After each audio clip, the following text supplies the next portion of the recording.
The story begins with a girl shouting at the MC, calling him a piece of trash and telling him to hurry up and steal the curse that is on Lord Arthur. Crash, holding his sword, imagines that he is at his limit, but even so, he replies that he will steal it. He extends his hand and activates his magic, which goes toward Lord Arthur. He possesses the power to steal curses. Among the heroes who are fighting against the erosion of the world, he stood out in the blue generation. All the girls run toward the leader, asking him to take a potion. Arthur, after drinking it, looks up and sees the Death Knight in its most powerful form. He questions whether they will really fight a Death Knight with so few people. Knowing that this is impossible, he drops his sword and calls the girls to leave with him. Immediately, the three hug his body, and the MC, seeing this scene, gets up and asks what the bastard thinks he is doing. He replies that he will end that situation at that moment and warns that the world no longer has hope, since only ruins remain. Crash becomes furious and shouts, wanting to know if he is really going to give up even after everything they did to get where they are, since they lost countless friends. He finds it funny that the situation reached this point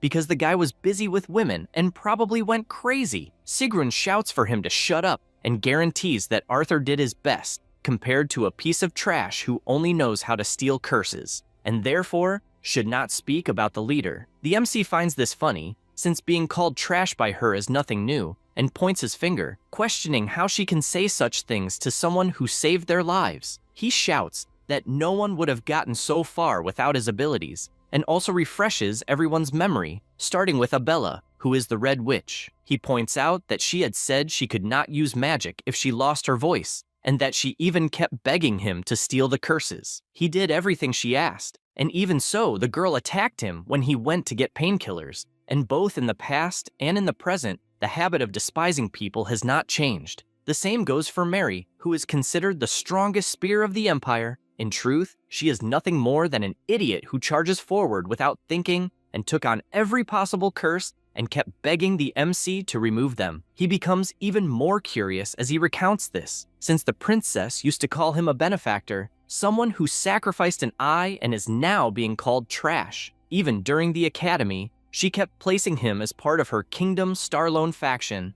and even after all the bullying, Crash never fought back in any way. He does not understand why she should be the blue generation when he made every sacrifice for the good of the kingdom. He finishes by saying that he cleaned up all the mess up to this point and questions whether everything was for nothing. After all, he does not care about the others, but he cannot believe that Arthur, who should be responsible for saving the world, is giving up. He was supposedly going to lead everyone and even stand at the front of the blue generation, and that was the reason the MC chose to stay by his side. Because of that, he does not understand why he is giving up. At that moment, Arthur says that he can finally tell the truth and once again repeats that the world is already over and that he will basically redo everything from the beginning. The MC does not understand what the hell he is talking about, and the leader says that this is not the first time he has seen the end of the world, because his ability is regression. Crash is shocked by this, and Arthur explains that in that life he obtained the inherited memory ability and can regress while keeping his memories. Soon, he will be able to regress with his current experiences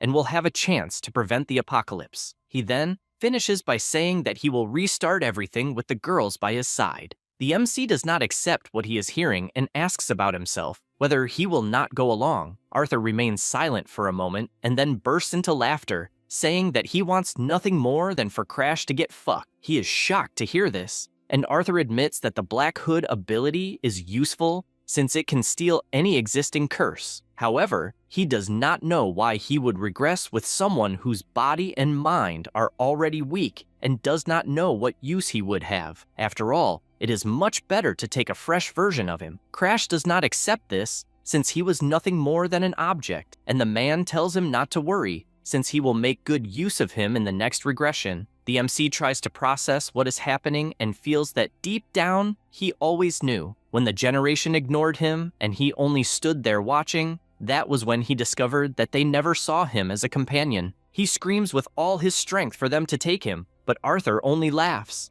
Then the MC, knowing that he will end up fainting because of the curses, assures that he will not die that way. He knows that his ability can steal only curses, but that is because he never tested it on other things, such as, for example, Arthur's ability, since he did not consider it a curse. However, he thinks it is worth trying and therefore uses the black hood toward the leader. His ability flies straight into him, and only then does he realize that it simply worked, since the ability devoured the regression ability for itself. However, Arthur did not notice this and still insists on asking why Crash has not yet given up on trying something. He says that the boy witnessed countless apocalypses, and that every time he became useless, he discarded him, leaving him to die again. And he no longer even knows how many times this happened. The MC, still lying down, assures that the one who will suffer will be him, and, with a big smile, points upward, telling him to be careful. After all, the world is in ruins, and because of that, he needs to be careful, since if he does not want to die,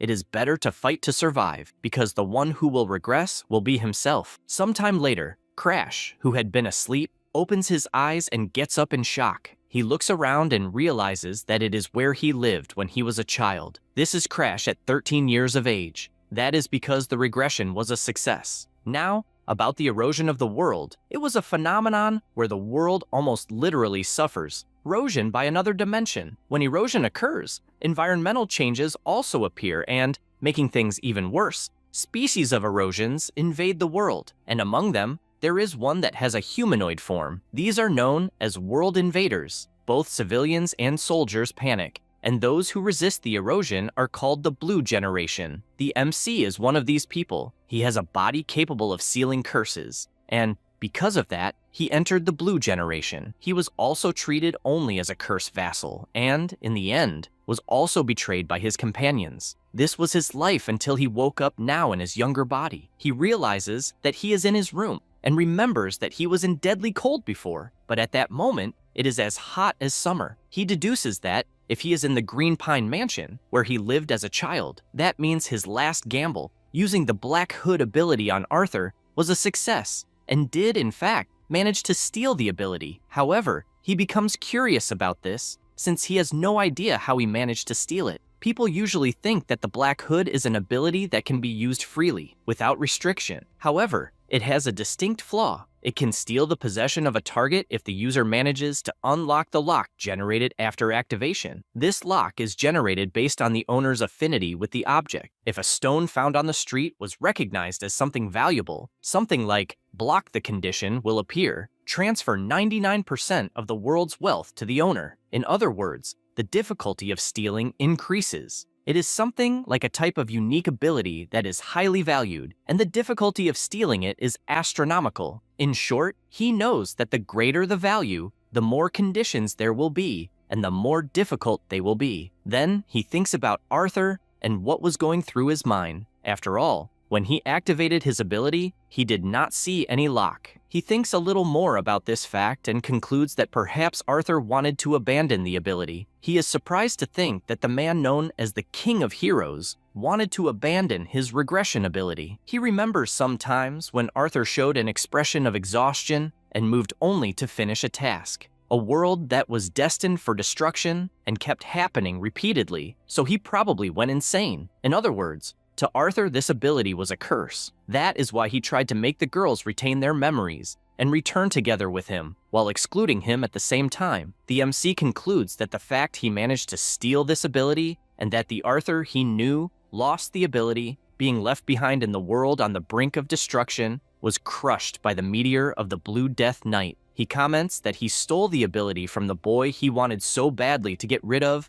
and hopes he is happy. He says this and laughs, since he was always looked down on, as if stealing curses were something anyone could do, and even the hero never paid attention to his companions when he was suffering in the shadows. Because of these memories, he does not have a single ounce of regret for having left everyone to die. Still in the mansion, the MC looks at his reflection in the mirror and realizes that he is still small. He looked more like he was 10 years old, with a small stature but moderately developed muscles. This is the result of swinging a sword every day, trying to survive in the Valheim family, the strongest martial clan in the kingdom. He concludes that if he is in the Green Pine Mansion, it means his trial ceremony must have already taken place. The Valheim family's trial ceremony is a place to prove the ability that will be revealed by the god with whom one has contracted. The The better the contractor, the higher the god's rank. His family's lineage was always blessed. However, the same could not be said about him. He had no talent or martial prowess because no god chose him. After that, he was expelled from his main house and sent to the Green Pine Mansion, where all failures go. He reflects that, at the moment, he is the only one who knows about the end of the world, an apocalypse that not even the blue generation will be able to stop. This makes him question whether he will be able to prevent the destruction of that world. He tries not to get discouraged, since he does not know whether he will be able to stop it or not. After all, he has to stop it, because if the world ends, he will go with it. And, excited, he knows he has no other choice. While walking, he is called by the butler. The MC is glad to see that Ariod is still alive. He is the only butler of the mansion. The MC, excited, calls out to the old man and then asks when he will use the poison that his brother gave him to kill him. Those words make the butler break out in a cold sweat. In short, the MC was poisoned when he was 14 years old, and that was his first lesson about betrayal. Still in the regression, there is a girl battling against other warriors. She was relentless. Everyone questioned whether the girl was really 15 years old, since the knights could do nothing against her. This is Charlotte, the MC's older sister, and she holds the title of Sword Saint. The audience whispers that the girl is a talent that appears once every millennium, and, because of that, all the lords of every house have high expectations of her. Meanwhile, Varokin, the MC's brother, hears everything and furious says that he will kill everyone of the Valheim lineage. He knows that Charlotte is an enormous risk and that her mother is at least decent. Then, already in another place, he says that the MC is a useless failure and warns the butler that he will first kill his half-brother and emphasizes that even the butler has a reason for this, since his career was hindered because of the boy. Therefore, he explains that it is just to give a single drop of the poison to Crash, and by doing that, he will not have to worry about his daughter's treatment or money, and he asks whether he is hesitating. Ariod replies that the MC is someone he raised as his own son, and that doing something like that is absurd. However, Varokin calls his attention and tells him to choose whom he will save, whether he will save another person's son or his own biological daughter. He sees no way out, but still answers no. With this outcome, the MC finds himself holding the butler in his arms,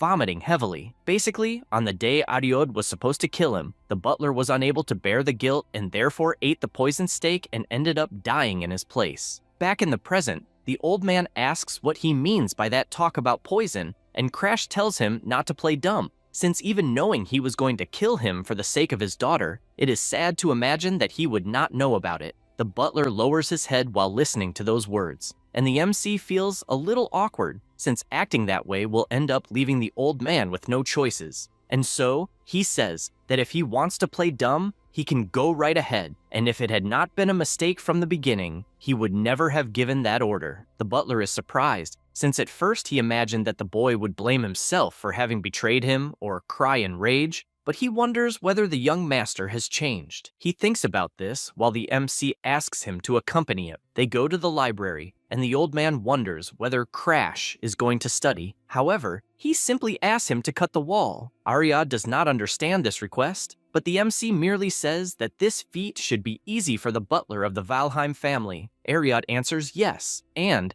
concentrating energy in his sword, unleashes a full-powered attack against the wall, opening a huge hole. He asks whether it might be a secret passage. Crash merely says that he did a good job and starts walking. Ariod begins to follow him and concludes that the boy is definitely a completely different person from the day before and even has an aura that resembles that of the Lord, and he does not understand what the hell happened. The MC reflects that that moment brings him memories. Before, everything was burned, but at that moment, he managed to reach the place before that happened. The butler asks whether he should cut the chains, but he answers that unfortunately, he will not be able to. Then, excited, he decides to test his Black Hood ability. The power moves toward the chains, and, with extreme ease, destroys them all. This feat leaves the butler so frightened that he asks whether he might have made a contract with a god. Crash is startled, since he ended up showing something that he has not yet obtained at that point in time. And so, he answers that yes, he made a contract with an insignificant god, and even says that regarding the library, he should feel free to report it to his father. Ariod is surprised, since until the day before the young master's eyes seem to have lost the will to live, but he believes that everything changed if he made a contract with a god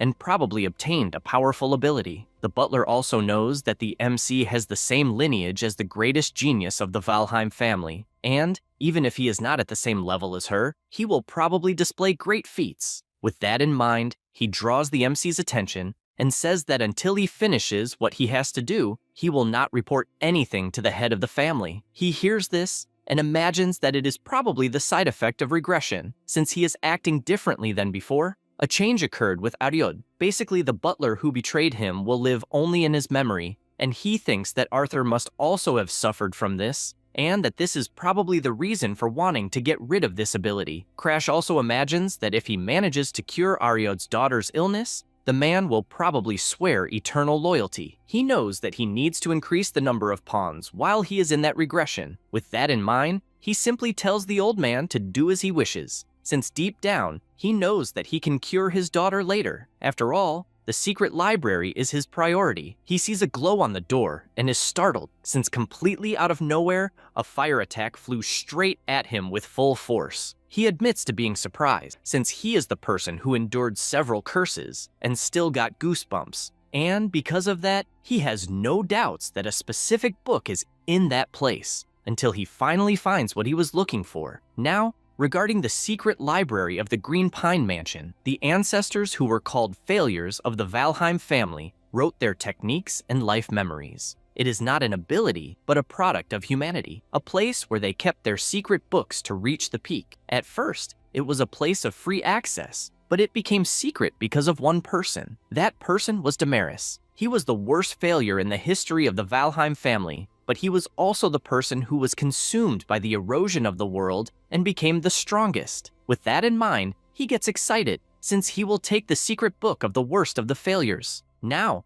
about Damaris Valheim, the greatest failure in the history of Valheim. Even so, he was also the strongest person in the history of the family. When he was at the peak of his power, some of the most powerful warriors challenged him. However, no one was able to stop him. He had extreme immersion poison in his blood. This was because he incorporated the erosion of the world into his own body and possessed an insane secret art to handle his power. The MC thinks about all of this and imagines that before, half of the book was burned, so he did not know why Damaris ended up that way. But apparently, he went mad because he could not control the advance of the erosion. He stops to think that when he was caught by the curse of the world's erosion, he ended up weakening the curse with the Black Hood, and somehow endured it by compensating with other curses. The same principle applies to the devastation caused by extreme immersion poison in the blood. This is because he stole a curse that controls the advance. This makes him question whether, by any chance, he might be able to become strong like Damaris. Thinking about all of this, he draws the butler's attention and gives the order to ensure that from that day on,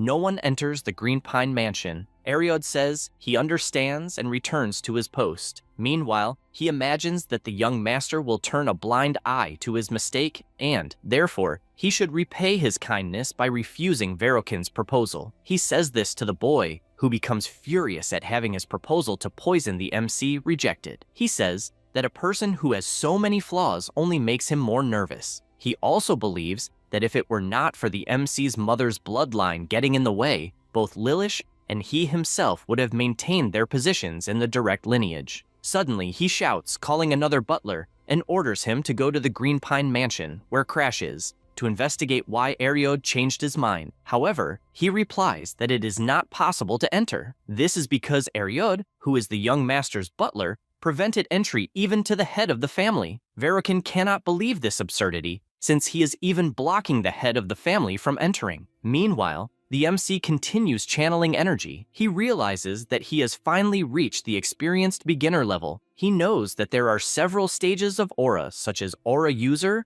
Aura Expert, Aura Master, and finally, the Aura Emperor. The second stage, which is in the experienced aura stage, is the stage where most users are and is what separates geniuses from normal people. He has just arrived there, while his sister Charlotte, who is 2 years older, is already an aura master and possesses incredible talent. However, even though she is an incredible monster, in the end, she was useless against the erosion. The MC is aware that compared to her, he is nothing more than a beginner, and therefore does not know if he can really save the world. However, his self from before the regression warns him that he will not know before trying, and therefore he should stop lamenting, since, in the first place, it was not even possible to use aura before the regression. But at that moment, it is different, because even without comparing himself to her, he can become stronger with the secret art that was left by a failure just like him. Thus, excited, he knows that he will definitely be able to become stronger, and for now, that is enough. Sometime later, he leaves his room and the butler congratulates him for reaching the experienced beginner level. He replies that this is nothing, but questions why he is waiting outside. Ariad explains that the MC's fiancée, Bianca Hardenhearts, has arrived at the mansion to visit him. He is surprised by this, since he knows that she is the White Demoness. She is the leader who became a pawn of the World Devourers and tried to destroy the world, and the entity that defeated one of the strongest Celestials and earned the nickname White Demoness. He is aware that despite all of this, at that moment, Bianca is nothing more than a little girl, the youngest daughter of the Hardenhearts family. He also thinks about this political marriage. Basically, the Hardenhearts family rules the north, and the Valheim family used a useless person like the MC to gain a connection with a strong martial family. He finds this funny, since they are being used for the convenience of their families, and thinks it is nice that she visited him. Now, a little more about Bianca. She is the youngest daughter of the Hardenhearts family, rulers of the north, because her mother was affected by the curse of world erosion before she was born. Because of that, Bianca was cursed by the Snow Doll curse, deprived of emotions since birth. The curse, having reached her soul, cannot be broken, and she was not able to form a contract with a god due to her body. Because of that, she was treated as a cursed child, born in exchange for her mother's life. Crash stops to think whether the girl might hate him, but knows that as long as he does not steal her curse, everything will be fine. This is because the Snow Doll curse is necessary to control the healing of the extreme immersion poison in the blood. The MC asks the butler to prepare some clothes, and also tells the girl to come in. 5 months ago, Crash, who at the time was not yet the MC, slapped her hand and shouted for her to leave, saying that she was only interested in the power of the Valheim family and therefore should not act as if she were a wife. After the door was closed behind her, she reflects that it is not as if she wanted to be in that place. This is because her father said that the only way for the family to survive depends on the Valheims, and since she is wonderful, she needs to win over the hearts of the younger ones. In a way, the fate of the Hardenhearts family depends solely on her. Bianca reflects that even without emotions, she can distinguish right from wrong. So, if she had not been forced by her family to marry, a filthy-mouthed loser like him would not have had the slightest chance. Basically, she would be the one rejecting him. Back in the present, the MC, a little awkward, says that he cannot believe they served such hot tea to someone with such a sensitive tongue, and that he will talk to the maid later. Bianca remains silent listening to this, and he says that the weather is great and that they should probably walk through the garden, since in the north there should not be many flowers because of the snow. While they walk, Crash orders the butler to bring some macadamia cookies to the garden. Then he says that she probably had a difficult path, and Bianca replies that since they are going to get married, opportunities to get to know each other better are necessary. He says he understands, but feels as if she is talking to a superior rather than to a spouse. She feels that there is something strange. After all, when they met before, he looked at her in a sharp way, but at that moment, it is as if he were a different person. Moreover, what intrigues her the most is that he had never said that he liked macadamia cookies. After they reach the outside, she wastes no time and asks if he is really Crash. Both stare at each other for a moment, and the MC, releasing all his aura, asks if he is really that different from how he was before. She is startled, wondering if that is killing intent, and immediately bows down apologizing, since she spoke without thinking. He feels bad, since his memories of that time are a mess, and he does not even know how he treated her. But of one thing he is certain, that is the only expression Bianca has. It was even the same expression she had when she met her end in the mansion of the frozen sea in the north. The MC decides to change the subject for now and says that it is not a surprise that she thinks that way, since he has just formed a contract with a god. Bianca then considers that his personality changed after the contract and therefore congratulates him on that achievement. He says that he has a proposal to make, and she considers that the boy went so far as to form a contract with a god and now wants to make a proposal. So she asks if it is one to end the marriage. He immediately answers that it is not, and even says that he does not know why she thought such an absurd thing. Then, being dramatic, he says that he even understands why she would not want to marry someone like him, and that he himself even wants to end the marriage. She does not understand why Crash is being depressive and has such low self-esteem, even though he is a Valheim. She sighs and replies that she is his wife, and that this will not change. The MC is surprised to hear that, and does not even remember the last time he heard words without any lie. With that, he asks to return to the main subject about his awakened ability, and confidently says that he wants to steal her curse. Bianca is startled by this, since he wants to steal her curse, which not even curse breakers have been able to break. She asks if he really wants that, and he replies that yes, because that way he might be able to fulfill a wish he has, such as, for example,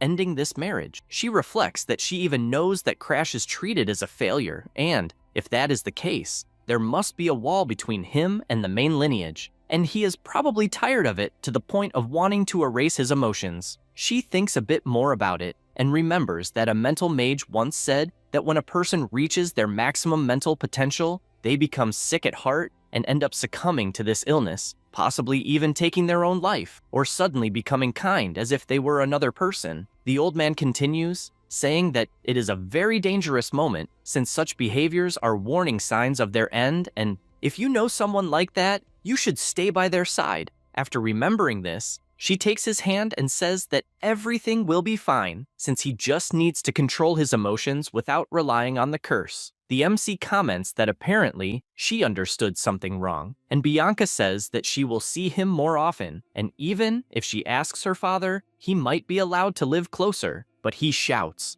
wanting to know what this talk is about, since as far as he knows she hates him and did not even want this marriage. She says that even if that were true, she would not abandon someone in danger. Crash even understands that Bianca is the type who throws herself headfirst into things when she decides to do them, but he feels that there is a misunderstanding. In any case, since he will not receive it in good faith, he uses his Black Hood ability and reaches the point where the curse is, and with that, the condition to unlock the lock is generated. He is startled to see that the first condition to unlock it is to become Bianca's friend. He quickly realizes that it is a problem for there to be a lock. After all, it is a curse that was born with the girl, is recognized as part of her body, and has its value. He also thinks about this condition, since he knows that becoming her friend is more difficult than becoming her spouse, because she has no emotions and therefore rarely shows interest in anything. In addition, sending her back would only be a matter of time until she becomes the White Demon, and therefore, he must keep her by his side to look for an opportunity to become her friend. He knows that if he manages to prevent her from becoming the White Demon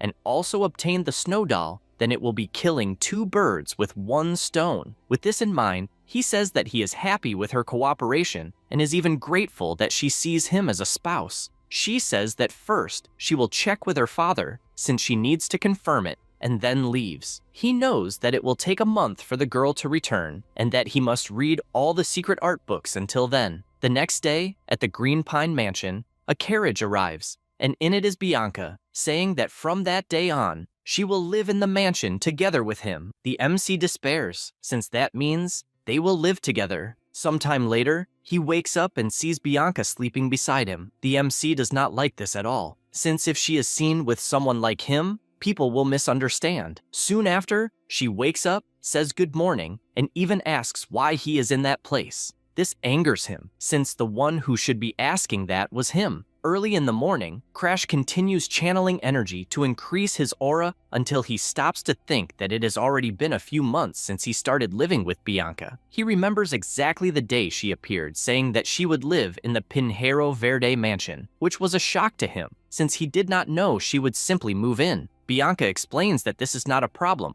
since her family gave permission. The MC finds this very strange and even wonders if she was okay living away from her family. After all, when one has no emotions, affection for family also disappears, and perhaps you become indifferent to this kind of feeling. In the end, this was a good opportunity to become her friend. He thinks about all this, since it was summer, and it is almost winter now, so nearly a year has already passed, which means that the opening of Rahern Academy is approaching. This is an academy established by the 4 great kingdoms and the empire working together to train people who can oppose the erosion of the world. Basically, young people between 15 and 20 years old can attend it. Before Crash's regression, that was the academy that produced countless members of the Blue generation who possess stolen abilities. He becomes furious remembering all of this, but sees the bright side, since he knows everyone's weaknesses better than anyone else. So he will be able to steal their abilities easily and is determined to do so as soon as he enters the academy. He will turn 14 next year, so he will have 1 extra year before enrollment and will need to find a way to become stronger until then. However, he is realizing that he has begun to reach the limits of his talent. Basically, with only a single secret stumble, the beginner level at the entrance to specialists is his limit, and he knows that to surpass this wall, he has no choice but to steal Bianca's Snowdoll curse as quickly as possible and learn how to use blood immersion poison. He goes to the door and asks if she was waiting once again. Bianca answers yes, since she cannot leave him alone. The MC does not like this at all, since the girl has been following him everywhere like a little bird since summer, and his only doubt is when she will start seeing him as a friend. At that moment, the butler appears and says that an invitation from the Stellar Sanctuary has arrived. He is surprised by this news, since the Stellar Sanctuary is a festival for miners in the Kingdom of Starlon, held once a year. Most people attend unless it is an exceptional case, and it is excellent for socializing and expanding one's connections. He receives the letter and thanks him for it, while also reflecting that he has been confined to the mansion since his regression, and, because of that, his memories of that time are vague. On the other hand, he knows that a certain person will appear, so he must hurry to fulfill his promise to Ariode. He returns the letter and orders a reply saying that he will attend, as well as Bianca, who says the same. After the butler leaves, Bianca comments that the participants of the sanctuary will probably try to criticize him. He agrees and even does not know how it will be for her, so he considers that it might be better for her not to go. She refuses, since she wants to go with him, and because it is the duty of a fiancé to protect her partner. He finds this nice, but says that he is not speaking as a fiancé, and instead wants to know her true feelings. She soon notices the look of pity on his face again, and imagines that over the past months, Crash has been kind in a strange way, always asking if she wants breakfast, and also inviting her to go to the library, or even accompanying her when she went to sleep in the middle of the afternoon. She felt warm, since she had never been treated with so much kindness, not even by her own family. And, watching the MC train, she thinks that he is being so good that she can no longer even remember how terrible her first impression of him was. Thinking about it, she states that she will go with him not as a fiancé, but of her own free will. Crash is surprised by this and smiles, since he finally heard what he wanted. By the late afternoon, they go by carriage, and he comments that it is surprising that people rented the most famous tourist spot in the area and believes they have a lot of money to throw away. The reason nobles are respected in that world is because they can fight against the erosion of the world in place of the commoners. And even so, these people obsessed with parties instead of training are supposedly the future of Starlon. They finally arrive at the sanctuary, and at first glance, he strongly doubts that there are many decent people in that place. Immediately, gossip spreads freely, with people asking if the Crash who arrived is the useless son of the Valheim family, in addition to thinking it is a waste that the cursed daughter of the Conqueror of the North has such beauty. The MC soon realizes that amid so many fake nobles, there are also some true nobles, those who will later join the Blue generation, starting with Balak, the Tiger Man, followed by the Elf Amelia, and lastly, the wooden archer Anix. The three will become known as the three heroes of Starlon. The MC finds this annoying, since he knows the reason the three people showed interest in him is because of his beautiful sister. Charlotte, in past sanctuaries, beat everyone even while wearing a beautiful dress, and all Crash did was stay curled up, since she was terrifying. He knows she boasts every time, and has probably already gone wild because of the atmosphere in that place. At that moment, Bianca calls him and asks him, please, not to care about what others are saying. He imagines that he was not even caring, since he had only remembered his sister, and placing his hand on her head. He imagines that she was also insulted, and even so is worried about him. Besides that, he wonders when that guy will show up. No sooner does he think about it than the person arrives greeting everyone. This is the center of attention of the alchemy castle, Darling Danfilion. Before the regression, he was covered in curses, and Darling, who was his friend, asked what had happened for him to become so bad. In addition to noticing that there was every kind of erosion and that one matched the other, he also asked if he was interested in becoming his test subject, since that way he would cure him, and kept moving the MC from one side to the other until, completely out of nowhere, he prepared to give a kiss, and the MC, irritated, told the maniac to back off. It was his first time meeting the man who would later become known as the King of Alchemy, the best in the world. Back in the present, everyone notices Darling's presence, and while some praise how handsome he is, others comment that the boy is weird and that he arrived late on purpose just to gain attention. Crash, on the other hand, imagines that it is not possible that the attention-seeking stalker would be in a place like that with people of the same age. Next, he runs to the table, grabs a cake, and hands it to Bianca, also asking her to wait for him. She replies that it will not be a problem. Soon, Darling notices his presence, wondering who the boy is, since he feels as if he has seen him before. The MC introduces himself as Crash Valheim, and immediately the boy recognizes the Valheim surname, since he indeed resembles Charlotte. Because of that, his eyes light up, as he is facing the younger brother of the famous Charlotte, and so he asks if he has some business with him, or if perhaps the clothes he is wearing drew that much attention. The MC gets straight to the point and comments that recently the boy must have researched the erosion of the world and therefore wants to know if his interest in him has increased a little more. Darling finds it interesting that there is such a provocative boy and therefore tells him to get ready, since he has earned his interest. In another room, Darling asks how old he is at the moment. Crash answers that he is 13 years old and asks if age really matters that much. Darling admits that he is surprised, since his friend is 13 years old, but the aura is completely different from children of that age. The MC imagines that, on the inside, he is a veteran graduate of the academy, but asks to get straight to the point. Darling tells him to go ahead, but before that he throws a sword for the MC to catch and immediately attacks, making Crash block by reflex. While continuing to block, he asks what the hell he is doing attacking out of nowhere. The boy comments that he met Charlotte's younger brother and just wanted to see what abilities he has. Crash finds this a pain in the ass,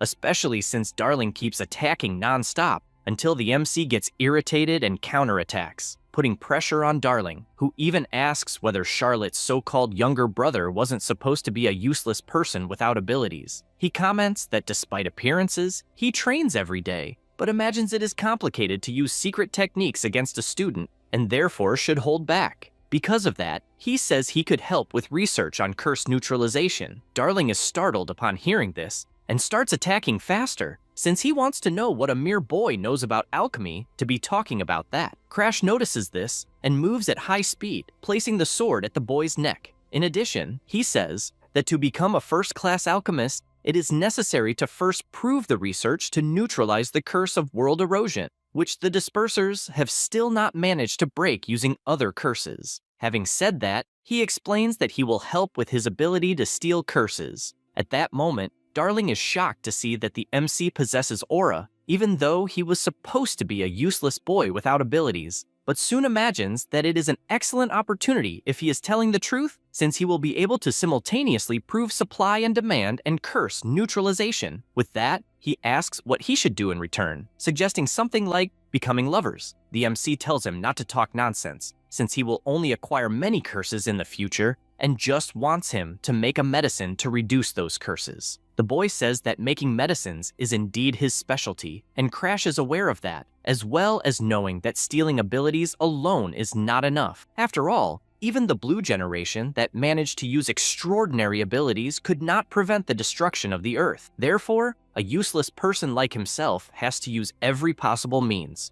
whether medicine or anything else. Darling then observes that, as far as he knew, The MC had completely lost his motivation from constantly being compared to his older sister Charlotte. However, that does not seem to be the case when seeing him in person. After all, one is an overwhelming genius, and the other is a distorted person. With those thoughts, he asks to inquire about something and questions whether he will go to the future Rahern Academy. He replies that he obviously will, since there are a shitload of abilities to be stolen at that academy. Darling gets excited hearing this and shouts that he will do anything, whether mixing medicines or whatever, since it involves curses, so he agrees. The MC soon realizes that the guy has not changed at all and asks whether he knows the disease of discoloration. He replies yes, that it is an incurable disease in which the skin turns black and eventually leads to death. Crash hears this and orders him to make a medicine for this disease. Darling cannot believe the absurd thing he just heard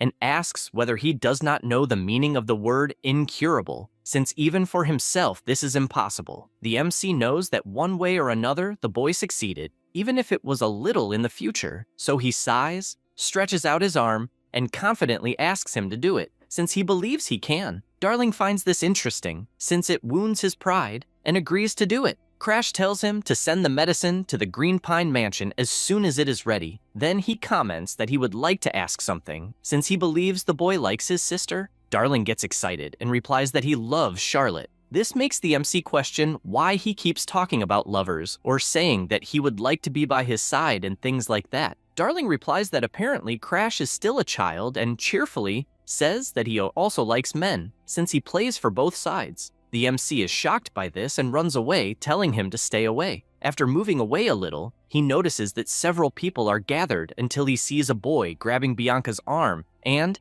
in addition to squeezing hard, she could only say Crash's name. Seeing this, he comes in flying, landing a hard kick to the guy's face that sends him crashing onto a table. Then he asks what the hell the guy thinks he's doing trying to take his fiancée by force. He asks what the hell he was thinking by trying to put his hands on a 12-year-old girl, and questions whether that piece of shit likes that kind of thing. He immediately replies that no, since he was just following orders from Princess Claudia. The MC asks if he's talking about Claudia Stalin, and he answers yes, since the second princess ordered Bianca to be brought to her, and because the girl resisted, he tried to take her by force, but there was no way to avoid it since it was a royal order. Crash thinks about this, since Bianca is the youngest daughter of the Hardenhearts family, the rulers of the north. Due to her curse, her reputation among the nobles is low, but he doesn't understand why the princess, who always plays around with her followers, would go to the trouble of summoning her. He imagines that something is wrong, and that there may be some other connection. As he thinks about it, a person comes to mind, and this makes him furious, suspecting it might be Anix, since the guy used to obsessively pursue his sister. After Anix was defeated in the Celestial Sanctuary, even while hating Charlotte, he couldn't get rid of his admiration for her, and that drove him crazy. He knew he would never be able to defeat her with his own power, so he is now targeting the younger brother. The MC takes a deep breath and looks at the boy once again, questioning whether he is really taking Bianca only for that. Then he says that it's fine, and warns that instead of the second princess, he will go see Anix. The guy doesn't understand why he is talking about Lord Anix. Crash thinks it's ridiculous, since the kid serves the princess and doesn't even know who actually ordered it, and because of that, he leaves with Bianca. As they walk, Crash tries to understand why Bianca refused to go see the princess. He imagines it's because he managed to guess who was behind it, since he had lived through this before, but his fiancée at 12 years old shouldn't be able to understand the situation, and he doesn't understand why she ignored it. So he calls her attention and asks why she disobeyed the princess's order. She replies that it was because he asked her to wait for him to return. The MC is surprised to hear that and, smiling, says that she did a good job. After arriving at the place, he is received by Balak, who is surprised that he actually showed up. Crash informs him that he is there to see Anix. He comments that he already knows and was even instructed to let him in. The MC thinks it's a pain, since he always wondered why he thought the boy was such a skilled dual-sword swordsman and doesn't know where everything went wrong. In any case, he is relieved that Anix ordered them to help him enter, but before that could happen, Balak says that he is curious about his abilities and therefore wants to fight. The MC thinks it's a pain and warns that fighting is forbidden inside the Celestial Sanctuary. The boy doesn't care about that at all, since he fought Charlotte anyway, so fighting him will be easy. This catches Crash's attention, since he learned that the boy lasted even longer against Charlotte than Anix did. Even though both are specialists, Anix's level is a bit higher, but his battle sense is so unpredictable that he can't read his next move. He even wants to avoid fighting Balak, but by the look in his eyes, he knows the boy won't give up that easily, so he prepares himself, because without warning, Balak attacks. After dodging, he counterattacks, but the Tigerman also dodges. However, the MC is faster and manages to land a kick. Then he prepares himself and lands his 1-inch punch squarely in the boy's stomach, making him roll on the ground in pain. Crash takes a deep breath, since it's finally over. Balak gets up, calling the MC cruel, and he replies that he was actually challenged, so he didn't do anything wrong. The Tigerman agrees and asks to wait so he can pick up his weapon first. Crash finds that funny and asks if he can even stay on his feet. The boy hears that, but soon starts to black out until he finally collapses unconscious on the ground. Bianca, intrigued, asks what he did. The MC replies that he used his family's secret technique. That was the 1-inch strike. A long time ago, a failure from the Valheim family created it. It is a secret technique that releases the maximum destructive power at the shortest distance.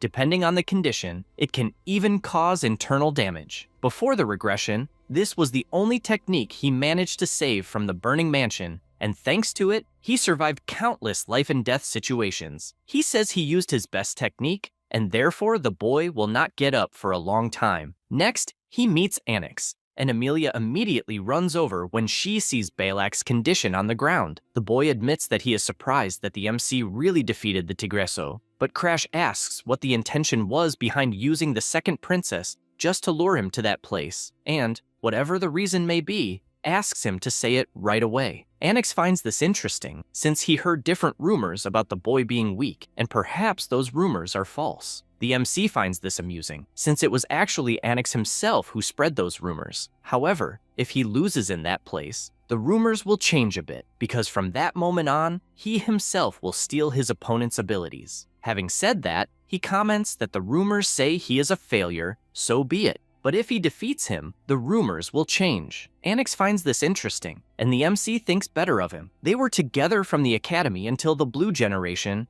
and were basically old friends. Since they spent a lot of time together, he knows him very well, such as the fact that he only stayed close to the MC because he was useful to him, and that usefulness came from the worst possible reason. Crash was hanging from a cliff, unable to believe how everyone had died. At that moment, Anix approached and said that if people discovered that he fell into the trap because of him, he would certainly lose his place in the Blue Generation, but if only he himself survived, no one would ever know. The MC does not like this at all, and questions whether he really believes he will get away with it easily, since internal power struggles are already quite complicated, and he will definitely be expelled because of the incident. Anix laughs at this, believing that everything is fine since he will put all the blame on the MC. After all, he is hated by everyone, and thus the truth about the incident will be swept under the rug. With that, he thanks Crash for being a friend until the end. The MC gets irritated by that expression, since in reality, he never considered him a friend, and he was only present because he was after Charlotte,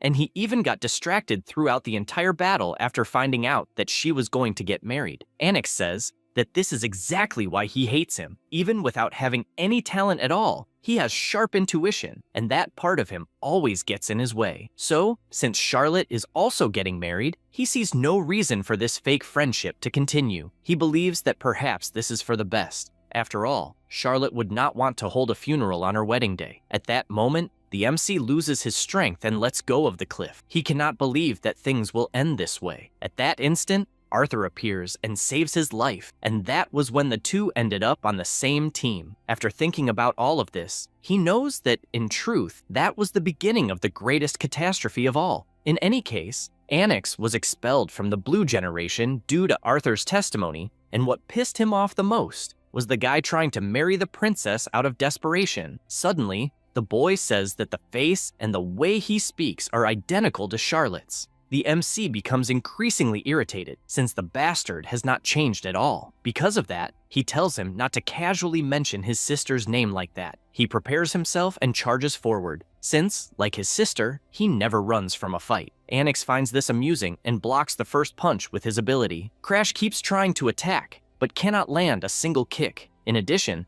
a vine grabs his leg and throws him back, forcing him to reposition. He knows it will be more difficult than he thought, since he is facing the Glazer family's secret technique, the Celestial Wood style. It is a special technique that strengthens plants with aura to manipulate them at will. Combining it with his recovery ability, he manages to manipulate multiple plants and exceed the limits of the technique. The MC asks if he wants him to fight with a weapon and picks up a piece of wood. Anix becomes furious at the provocation and attacks with several vines at the same time, wanting to know how he will defend himself with a branch. Then, at high speed, he dodges all the attacks. This leaves the boy completely terrified, since it would make sense if it were a genius like Charlotte, but he cannot understand how a useless person managed to accomplish this feat without awakening the Mind Eye or something like that. The MC approaches at high speed, since before his regression, he had seen that guy's abilities until he was sick of them, and because of that, he provokes him, wanting to know if even at that moment he is thinking about Charlotte. He gets irritated since he had been quiet, and uses another ability that sends Crash flying away. This is his Celestial Wood style, 5th form, the Wood Giant. He tells him to be careful, but even Amelia panics, since her friend is going too far, and if it hits Crash directly, the consequences would be irreversible. The MC watches the Wood Giant attack and takes a deep breath. He knows that among all the books in the mansion's library, there was a tiny secret manual. The author was an ancestor who swung his sword continuously until the age of 80. He had no talent, he was simply a man who endlessly repeated mundane swinging drills. The manual, written in his final years, was short, documenting only his swinging practices. But the technique required a state of unity between oneself and the object, a realm unattainable through superficial martial study. However, since he himself had been involved in a similar situation countless times due to his curse, he was able to understand his ancestor's secret technique. He and the sword become one, and with a single movement, he cuts the Wood Giant in half, which is enough to leave everyone present shocked by what they have just witnessed. Crash approaches through the smoke and tells him not to be too arrogant with so little power. Anix collapses to the ground after having his masterpiece destroyed. As for the MC, he thinks everything is crap because he intended to hold back enough to make stealing the ability easier, but he put all his strength into the attack and cannot move a single muscle. At that moment, Bianca walks up to him and hugs him from behind, saying she will help. Darling also approaches, but before that, Bianca hugs him with all her strength, almost crushing the MC in the process. The alchemist says that at this rate Crash will die, and because of that, he picks up the boy and walks out through the hall while everyone present gossips, unable to believe that a useless person truly defeated Anix. Darling is surprised, since the rumors spread faster than she expected, and although she had not planned anything on a large scale, she at least believes that Crash will be a celebrity as soon as he wakes up. Besides that, something else is worrying her, since the expression Anix had left her uneasy, as if it belonged to someone who would do something serious after everything that happened. Because of that, she asks him not to die before helping with the research. After that, a week passes and the MC continues training at full throttle. He feels relieved, since he has completely recovered from the sword damage, and knows that if he had used it continuously to corner him until the end, he would be in a worse situation than Anix. Moreover, if he had not fainted, he could at least have finished the preparations to steal the ability. The MC imagines that he had two methods in mind to do this. The first method was to unlock the Black Hood seal, and the second method was to induce the opponent to doubt his own ability. And the method he intended to use against Anix was the second. This method is categorized as easy to perform, since by defeating the opponent in an overwhelming manner, such as the Wood Giant being destroyed with a single attack, it made Anix doubt his own ability. After all, he lost to a useless person he despised. Crash knows that, even if it takes time, he will eventually steal the recovery ability. He also wants to spend every day training to surpass the geniuses. At that moment, the butler calls for him and informs him that Master Verikin has arrived at the mansion. MC realizes that apparently his brother's patience has run out,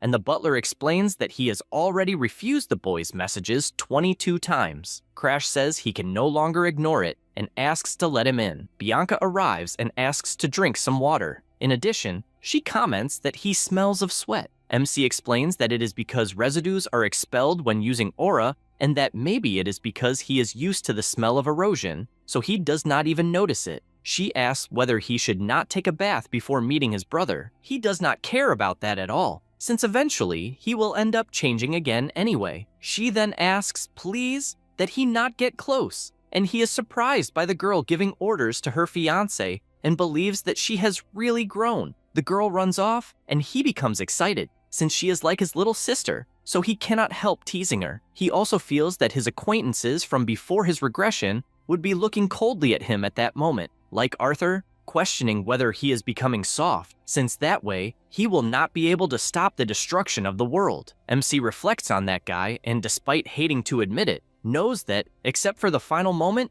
Arthur was a hero who was always on the front lines and never let his guard down. This makes him wonder what the guy is doing at that moment. At that instant, Verokin approaches and asks whether he is flirting with the fiancé, since they seem to be having quite a lot of fun. MC says that everyone needs some time to have fun. Verokin finds something strange, since he is facing the boy who used to be so afraid of him that he would not even make eye contact. But at that moment, he is looking directly at him without any problem. This makes him believe that the rumors of his brother having defeated Anix might be real. Crash takes the opportunity to ask whether he should not be busy, since even so, he appeared at the mansion. Verokin does not understand what he means by the culprit, and he explains that he heard that the academy will be accepting students based on exam results instead of their status. And his brother says that, in fact, the real reason for the visit is that he has an order to deliver, since they will prevent the world erosion that occurred at Mount Garrelak. Crash is startled by this, since that type of assignment should not be mandatory until 15 years old. His brother asks him not to worry, since he will be accompanying him as a guardian,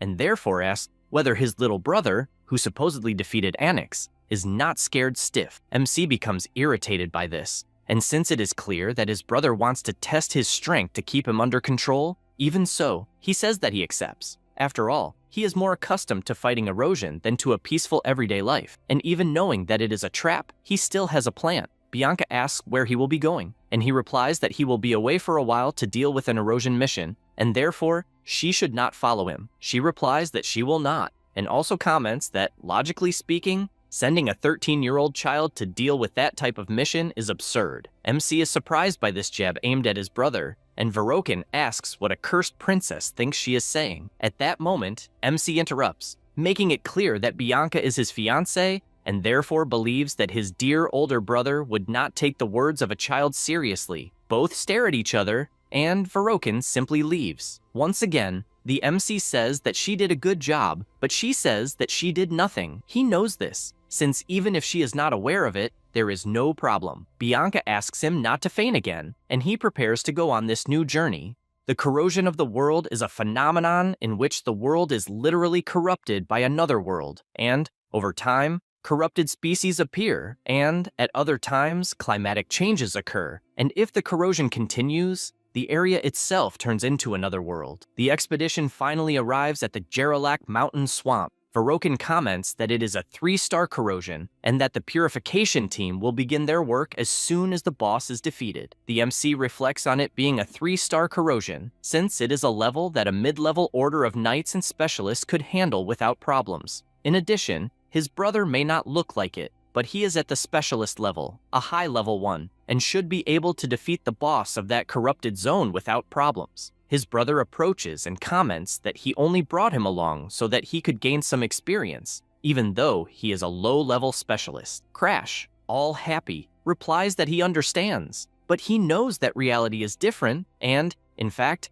there is only one reason why he agreed to show up in that place, since he wants to temporarily test a solution for his outburst. The team begins killing the monsters, but they think it is a drag, since the quantity is enormous, and, at that pace, there will be no end. At that moment, the MC warns that that corrupted species has no head but has teeth, and if one is bitten, it will swell, so one must make sure to envelop the entire body with an aura. The soldier is moved by these words and asks if he has, by any chance, already fought in any corrupted world. He replies that he is still very young, and that it would even be strange if he had come close to one. His brother does not understand it very well, since he is certain that the MC is useless. But for a first time, he is extremely calm. He remembers himself, since when he went to a corrupted zone, For the first time, he was 15 years old, and his pride was completely shattered. And because of that, he does not understand how someone even younger is allowing himself the luxury of giving advice to the knights, since this is completely different from his own first time. Crash notices that he is being watched and makes a mocking face, irritating Verikan even more. Because of this, he prepares his sword and goes around killing all the monsters he finds, since he cannot entertain the hypothesis of Crash growing like Charlotte, because if he surpasses him, he himself will become the useless one of the Valheim. The MC approaches and comments that they will soon reach the boss's location. Verikan replies that his brother is lucky, since it is easier than it seems for a first time, as there are no other corrupted species besides the boss. Crash replies that this is even more reason to stay on guard, since apparently there is a 3-star boss capable of killing the entire corrosion by itself. All the knights are shocked, but Verikan shouts for them not to soil themselves in fear just by hearing the words of a child, since the boss is nothing more than a 3-star and therefore they will finish everything quickly. The MC moves away, since in the end, he knows that the knights will realize it on their own, and his current focus is something else. At that moment, his eyes widen as he is able to see the energy of the corrupted world, and it is even clearer than before his regression, thanks to the extreme immersion poison in his blood. He takes a bit from his shell and swallows it, becoming nervous, since from that moment on, it is for real. His body begins to collapse, and he vomits non-stop. The knights run over to him, asking if he is okay, and telling him not to overexert himself on his first time. He asks them not to worry, since he is fine, but deep down he does not believe that he would really vomit, since corrupted energy is like a potent poison, so in the end, it was to be expected. Even so, there is no other choice. After all, it was because of that he mastered the blood immersion poison. First, as the secret manual says, he will try to mix his aura with the energy. The aura circulates endlessly like a great river, absorbs the corrupted energy, and eventually will merge with the great river, creating a new color that cannot be painted over. So this is the after effect of the surge. His eyes open and he begins to pant. Immediately, he realizes that he would not have been able to endure it under normal conditions. After some time, he decides that it is time to use the secret technique. After all, after Demolus Valheim, the Seishuken was closed and it was believed to have been erased from history. But one day, a blind ancestor discovered a secret archive. However, due to his blindness, he could not read the archive and had no choice but to close the door to the secret archive. But to prevent someone like him from appearing again, he decided to leave a single secret manual in the archive. A power begins to emerge from his body and grows increasingly intense. That is the sixth sense,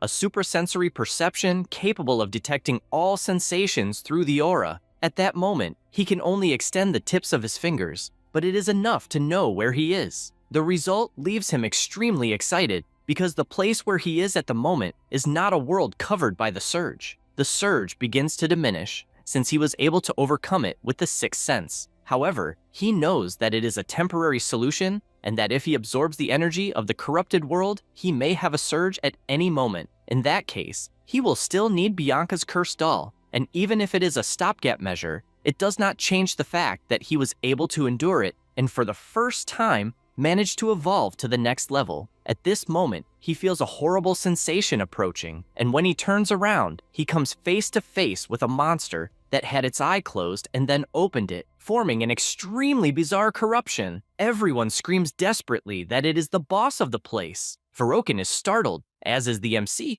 since out of nowhere, Sengaki, the demon of 1,000 faces of level 3, appeared among them. Immediately, Verokin shouts for everyone to prepare for battle, and also activates his Ignis ability, enveloping his body in flames. All the knights comment that the Lord's ability is always beautiful to see, since it is not only an immense destructive power, because in the end, the ability incinerates the target regardless of what it is. The MC, also surprised, thinks about this technique. That was the ability that burned his arm before, since his brother used to torment him to show the difference in their powers. The MC watches him from afar, and imagines that before the regression, the guy was a complete madman, but he does not know how he is now. However, he does not care about that, since deep down, he wishes that nothing has changed. The boss begins to defeat them one by one, and a knight shouts that apparently it is a curse that erases the face. since even the seniors are having difficulties against the 8-armed monster. Because of this, he believes that there is no possibility for the apprentices to avoid that curse. He does not stop trembling, since they have reached a point where the only choice is to run. But Verokin appears at full speed and attacks the boss, who begins to burn in flames,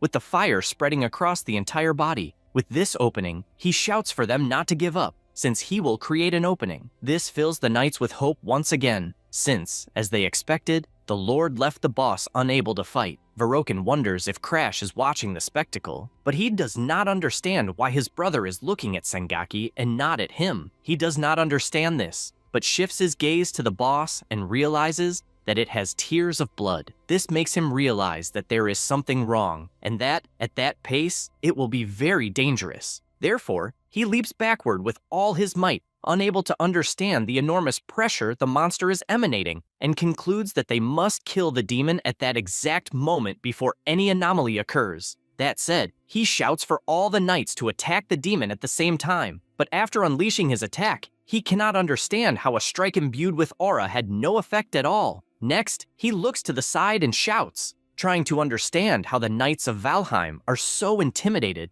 as all of them are completely immobile. At that instant, he cannot believe what he has just realized, since he feels something ominous, as if his face were being pulled, and he cannot believe that he was caught by Sengaki. The storm worsens with each passing minute, and Verokin becomes increasingly certain that the situation is dire and that he will definitely die. Everyone starts shouting, wanting to know where the demon of 1,000 faces is, and even while fleeing in one direction, they realize that they cannot see toward the outside, which implies that the world corrosion may be a closed space. This makes Verokin grow even more desperate, since they will not be able to leave unless they defeat the demon. The MC approaches upon seeing his brother's despair, and comments that he actually possesses a secret technique that might help, since it is something his sister Charlotte passed on to him. He explains that the reason he was able to fight Anix at the Stellar Sanctuary is because of this technique. Even someone like Charlotte had special feelings for the siblings born of the same mother, so the girl does possess emotions. Verokin asks if he truly has a secret technique capable of defeating something like Sengaki. He answers yes,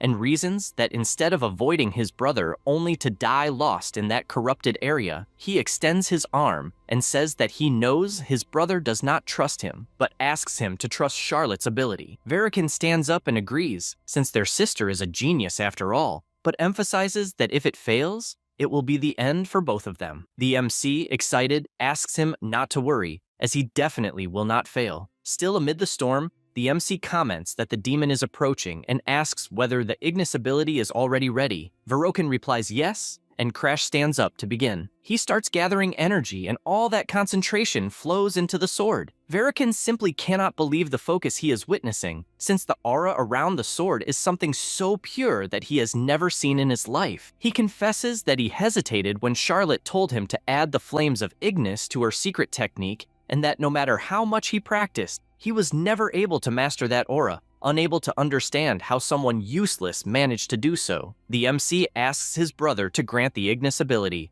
and without wasting time, his brother extends his hand and activates his ability on the MC, who becomes completely engulfed in flames. Verokin asks if something is wrong, and Crash warns that in the end, he will not need him to buy time, as he will be able to do everything on his own. He cannot believe what he is seeing, since Crash's flames are burning more intensely than his own ever did, and the sword will definitely kill the demon of 1,000 faces. He reflects that he lost his subordinates, and that, in an instant, he could only run for his own life. Thus, if Crash defeats the boss, that means he himself is weaker than someone who is called useless. No sooner does he think this, than the MC unleashes a single attack, which is enough to cut the monster in half. Verokin is left in shock, since the boss was indeed defeated by his brother. The sky clears with this victory, and Crash looks back and says that everything is already over. However, Verokin does not like that it was so easy, and because of that, he picks up his sword and attacks with everything he has. However, the MC defends, leaving his brother terrified, unable to understand why the hell he is not able to use Ignis. Because of this, Crash is grateful for never having changed. The conditions to unlock Verokin's ability were as follows. First, to give a part of Ignis to an opponent of his own free will, then to acknowledge that this opponent controls Ignis better than he himself does. Finally, it comes from pride. The MC strikes his brother with a blow, since at the moment Verokin tried to attack, Ignis had gained a new owner. While the boss's body is engulfed in flames, the MC takes a piece of it and tells his brother that he also thought it would be good if they could have gotten along from the beginning. But no matter how hard he tried, it was impossible to have any kind of relationship. Because of this hostility, he throws the piece of the monster into the man's mouth and warns that even though they are brothers, deep down, there was a small spark of hope that he would acknowledge him at least once. Unfortunately, it seems he did not have that choice. Verokin only keeps groaning, and the MC says that he writhed in pain when he was burned by his brother on the arm and on the face. Verokin struggles until he loses his life. The MC looks up and says that, ironically, the weather is nice. Soon after all this, back at Valheim's main house, Verokin's order of knights was wiped out and the corrosion was raised to 5 stars. The corrosion was raised to 5 stars, and they said that a superior class specialist was required to defeat it. At the boy's funeral, they cannot believe that Verokin had to sacrifice himself, since otherwise Crash would not have survived. The enraged butler does not accept that a useless person survived. Meanwhile, the head butler tells him to be careful with what he says, since the boy is Verokin's brother, who sacrificed himself to protect him. At that moment, the MC walks through the door and thinks that apparently everyone believed the testimony, and because of that, there is no need to worry. Thanks to Verokin, he obtained many results from this expedition. He confirmed that he can control the surges that occur with his sixth sense, became more adept at using blood immersion poison, and through Ignis obtained the black flames. Since Ignis is an ability that can set anything ablaze, he tried to apply it to the power of world corrosion and never expected it to have that effect, since the firepower of the black flame definitely exceeded his expectations and can be used as a trump card. Now, his only remaining problem to resolve at the main house is to conduct an investigation into the abnormal phenomena in the world corrosion zones. He imagines that people still do not know the real reason, since in truth, it is the work of a world runner. The runner's main body is submerged in an eternal dream and could only see the real world through its lackeys, the undead. After entering the room, he is greeted by a girl. This is Saphira, a 4th-class investigator of world corrosion. Immediately, he notices a black star on her neck, since he knows what it is. Then he changes his reaction and says that he did not expect to find her so soon. He calls her undead and says that he wants to make a deal, since he will erase her mortality. Saphira smiles and asks if, by any chance, he is the regressor. She becomes excited by this and says that she was looking for something completely different, but apparently fate sent the wrong man. Now, about the Karmasin Immortal, Crimson Garden Augusto. Before the regression, under Arthur's orders, there was an attempt to steal his immortality, but it ended in failure. At the time, Arthur said that the immortal would be completely occupied regenerating only his own body, with no room to command his subordinates. So the reason Crimson had so many lackeys was because her true body could not move due to a curse. Sigrun asks which part is regrettable, since he must have forgotten how many problems they went through, because the guy increased the corruption zone level and therefore tells him not to pretend innocence. Arthur asks them not to argue, since in any case they will resolve the immortal's matter. Then he looks ahead and tells the MC that it is a shame he could not steal immortality. He laughs and says that indeed it is a shame, since even if he were reborn, it still seemed impossible. This is because it was an absolutely impossible condition, as one would need to be stronger than the immortal. Returning to the present, Crash asks what makes her think that he himself is a regressor. She replies that the moment a mere child proposed such a bold deal, it could only mean that he is a regressor. Then, releasing her power, she comments that a mere regressor trapped in the gears of time thinks he can kill someone like her, who transcends time itself, and therefore he should not tell such obvious lies. He raises his hand and replies that it is not a lie. Then he uses his Black Hood ability, since he can even steal her immortality. Saphira imagines that in order to find someone capable of killing her, she kept increasing the world corrosion, and apparently, someone who can steal her curse of immortality has finally appeared before her. And so she asks what the conditions are. He replies that the ability will not be activated unless he becomes stronger than her, and therefore asks her to help him with that. She understands that he is basically asking to become her disciple, but if that means getting rid of the curse, she is willing even to sell her own soul. Then, excited, she states that she will make him the strongest man in the world. He feels the strong pressure of her aura, even though she is not in her true body. After all, Crimson is strong enough to rival Arthur, with even stronger subordinates under her command. He begins to tremble, but knows that he needs to take the power of a corrupt one to prevent world corrosion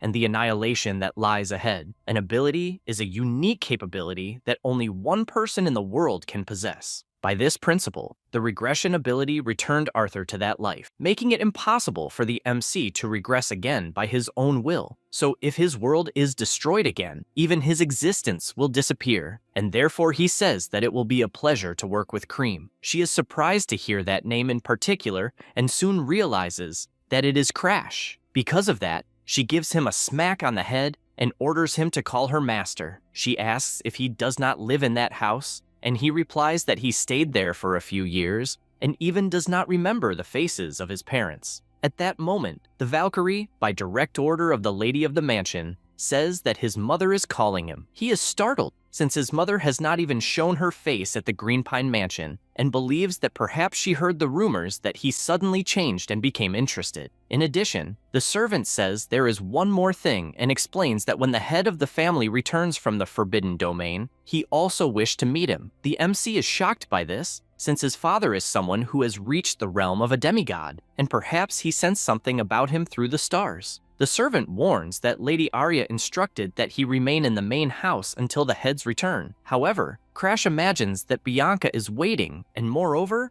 there is a lot to do, and he has no time to waste in that house. That is why he says that, if necessary, he will return and come back when his father calls again. Or perhaps his father may visit him personally at the Green Pine Mansion. As the day goes by, the MC realizes that he is finally free, and in fact, will not be returning for a long time. Meanwhile, Cream, in her animal form, taps on the window, calling him ill-mannered. Crash gets irritated and asks if her color is not too flashy. She tells him not to worry, since she can change color whenever she wants, and asks if black suits her better, since she looks more like a crow. He gets annoyed because she is too noisy, but asks about her true body. She replies that he knows very well that her true body cannot move. Only then does Crash reflect that the true regressor is Arthur, and he himself is nothing more than an incomplete regressor using Arthur's ability, but he does not believe it is necessary to explain that to Cream. After some time traveling, they arrive at the mansion,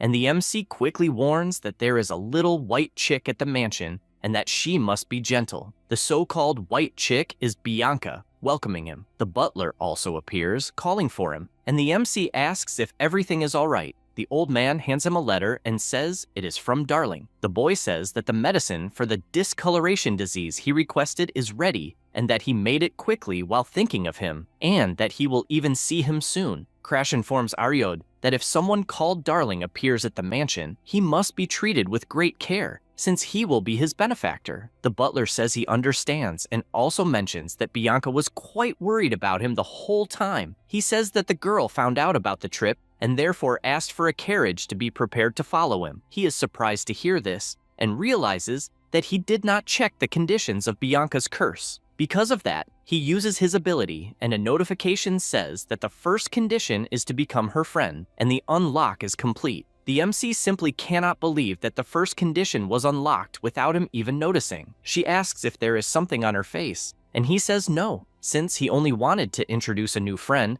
and says that the crow's name is Cream. Bianca squeezes the animal, since it is soft like a teddy bear. Meanwhile, the MC is still baffled, as he has no idea how he unlocked that seal that required becoming her friend, since normally when someone says an important person, it can mean relatives, children, friends, or lovers. And since he is technically her fiancé, he believes that lover is the closest possibility. He does not understand how it would be possible to become her lover when she has no emotions, since the conditions were not like this before he regressed. And he is also an adult on the inside. Cream says that apparently Bianca liked her, since she would not let go of her at all. In any case, she says that she wants to test Crash's strength, since the game is over and they must go to the training area. After doing so, he is left collapsed on the ground after taking such a beating. Cream says that she did not imagine that a regressor would have such mediocre talent. He replies that he already said he is a total failure. She says that at least he crawled back to the past using his experiences and secret techniques, but that effort will be surpassed by a true genius in less than 5 years. Cream gathers energy and warns that what she said only applies if they are talking about pure talent, and talent means nothing to her, since if he has no abilities, he can simply steal the talents of others. After all, he is someone who would never have escaped the bottom of the pit, and now he will conquer everything from a place above the clouds until he finally breaks her own immortality. The MC realizes that Cream's true body is that of a man and vows that he will become a much more powerful person. A few days later, Darling finally arrives at the mansion. He asks if he made them wait too long, but Crash just tells him to stop the chatter since he is training. Then he asks if he brought the requested medicine, and he shows that he did, since the medicine is complete. After that, he asks if he is not a genius. The MC tells him not to state the obvious, since his friend has always been a genius. Darling is surprised by those words and asks for a hug, since he found it way too cute. In addition, he says he has something to comment on, as he found out that Annick stopped training after losing to Charlotte, but apparently returned to training because of the events at the Stellar Sanctuary. The MC does not believe it, since a scoundrel got inspired after losing to him,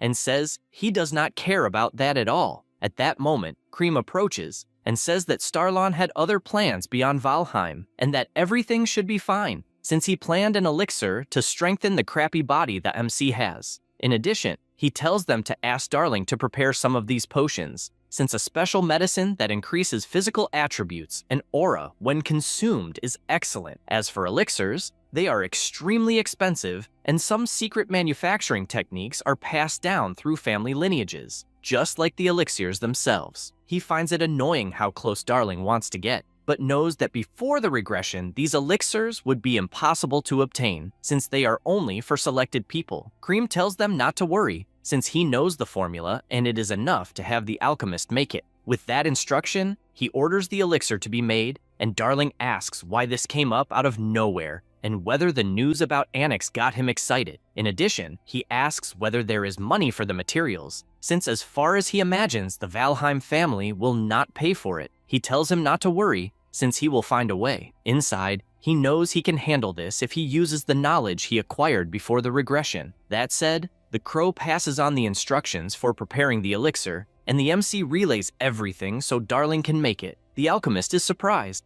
taking notes, and even says he cannot believe where he got so much information. He replies that it is a secret method of his family. Darling admits he is surprised, but still says there is a problem regarding obtaining the materials, since he cannot get his hands on the sun snow fungus or the golden dragon herb, because first of all, the sun snow fungus grows in Hardened Hearts, but the mountains are so steep and the corruption is so severe that it is impossible to find. He tells him not to worry, since he will ask his fiancée. After all, she is from the Hardened Hearts family. Darling says that if that is the case, only the issue of the golden dragon herb will remain, since it is a phantom herb, said to grow only near the nests of golden dragons in the remote regions of the Empire, and he could even buy it on the black market. But if the Empire finds out, it will be a huge problem. The MC comments that unfortunately, if there is no other way, he will have to risk buying it on the black market, but his friend asks him not to worry, since he can do it differently. He says there is a junior martial arts tournament held in the Empire of Epiphany for youths under 15 years old, and all the MC has to do is take first place, since the tournament reward is precisely that herb. Crash asks him to remember that he is from the Valheim family, and the Empire is probably using the tournament to gain politically against the Academy. So if a Valheim participates, things will get complicated,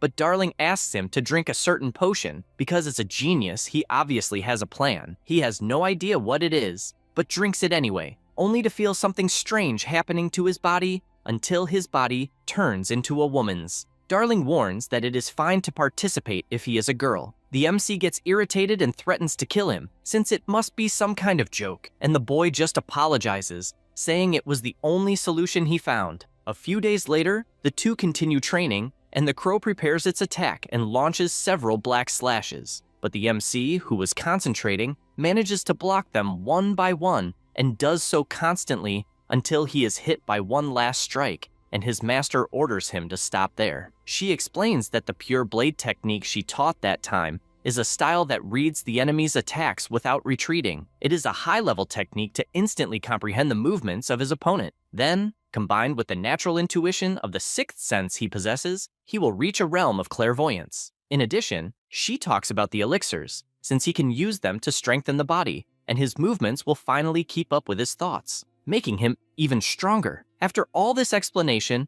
the MC goes outside, and with a medicine in hand, asks if by any chance he has not forgotten. This is because a few days earlier, he asked Darling whether the medicine really would not make him be seen. The boy explained that this is exactly the case, since not even magic can detect it. So, if he uses it to disguise himself as a commoner, he will be able to enter the tournament. Crash says he understands, although he could have said it before turning into a woman. Darling asks him not to take it seriously, since it was just a harmless joke, and says it lasts about a day. The MC reflects on all this and imagines that Darling is a trustworthy person, but very exhausting. He reaches the carriage, and the butler says he was waiting for him, and also mentions that he made an offer to Fluker from the lawless zone and to a merchant who will help with the illegal entry. Crash realizes that she is a merchant of corrupted species, so she should be able to cross the border with that, and he expected nothing less from the butler, since thanks to him, he will be able to leave the mansion without worries.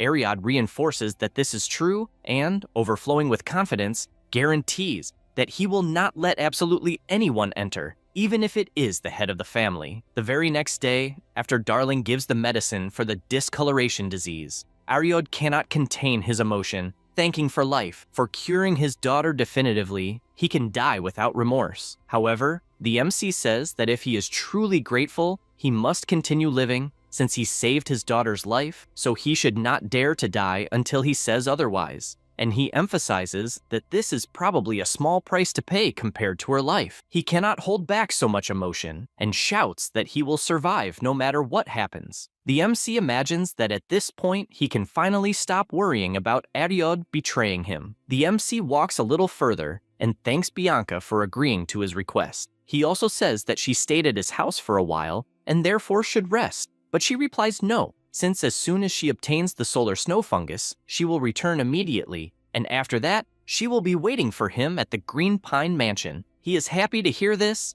and says that he will return as quickly as possible. He also sees the beautiful snacks she prepared, and says that he will eat a lot later. With that, he says goodbye to everyone and heads to the Empire. At some stopping points, he defeats corrupted monsters and absorbs their energies to become even stronger. His master asks how the power of corruption is, and he replies that it is stable thanks to his sixth sense. In addition, he thinks it is a pity, since the merchant is following a route that avoids corrupted lands, and it is a pity that he was unable to absorb any unpurified corruption along the way. At that moment, the girl who was eating drops the apple on the ground, and Cream senses something, suggesting that something appeared to stop the carriage. Several bandits capture the girl, and they are excited to see that she is a beautiful girl. Fluker starts crying, thinking it is a damn shame that he could not sense the presence of the bandits, and cannot believe he will die in such a stupid way. However, in the very next second,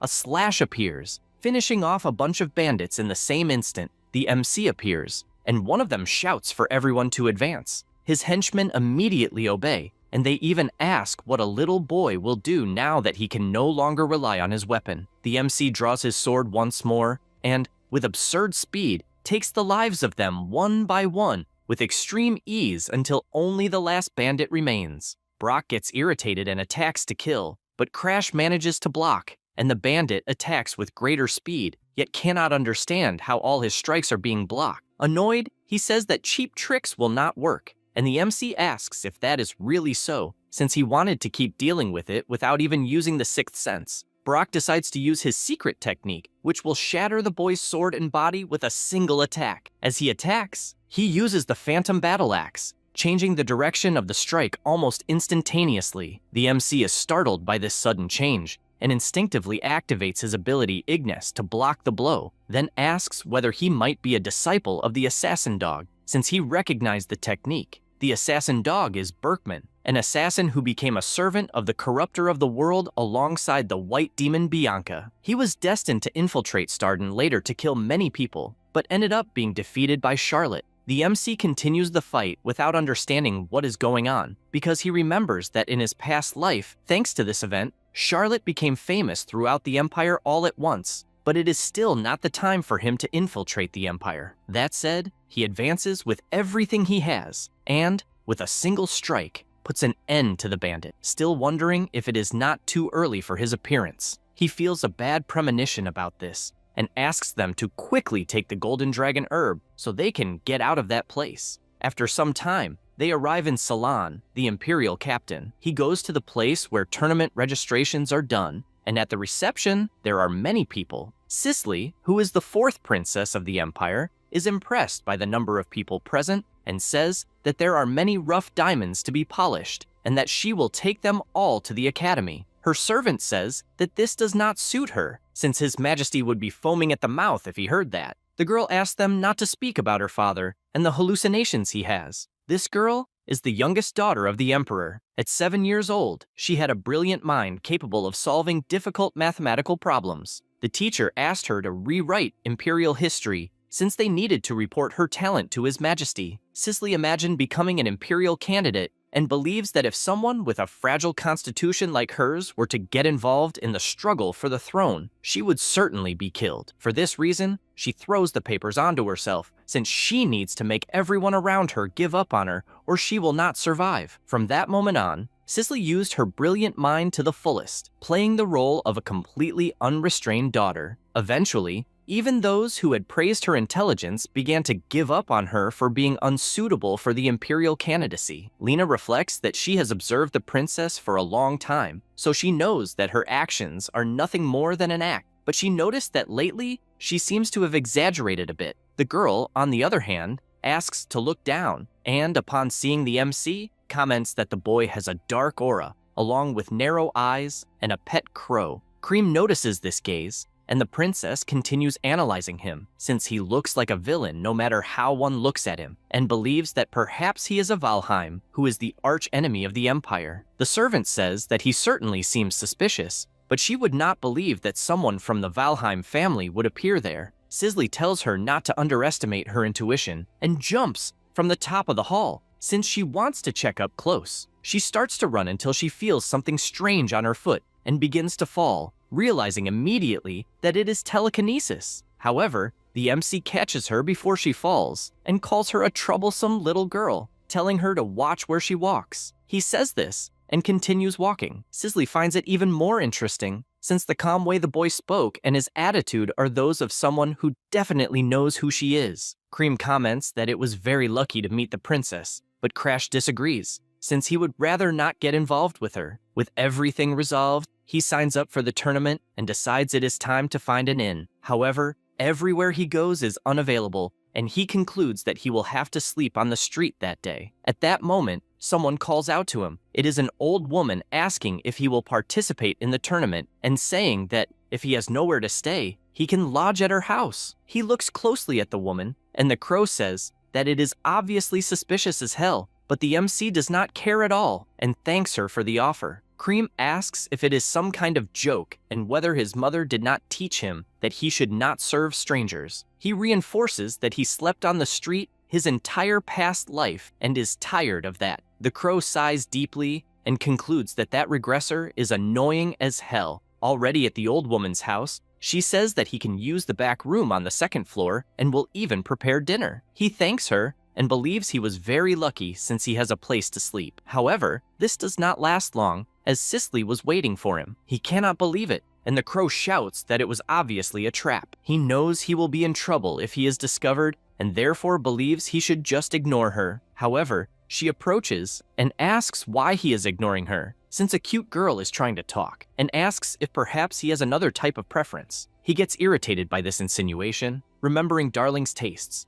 and replies that she is not his type, since there are many people more beautiful than her in that world. Cicely asks him to name one, but he walks away, since he has no obligation to answer. In any case, she keeps following him, and this irritates him. She continues insisting that they drink together, since she wants to know more about him. but the MC simply refuses because he is not in the mood. This leaves Cicely irritated to the point of saying that he is aware that she is a princess and still acts that way. In addition, she calls him a crad of the kingdom of Starlon. The MC is startled by this, since the girl figured out where he is from just from that brief conversation. He is aware that if he says anything, he could be exposed as a Valheim, and, because of that, says he does not know what she is talking about, and even that a child should finish dinner to go to sleep soon. She gets furious, questioning who he is calling a child. Lena approaches and asks if the boy is really from the Starlin region. The girl confirms and says that even though the language is the same as the Empire,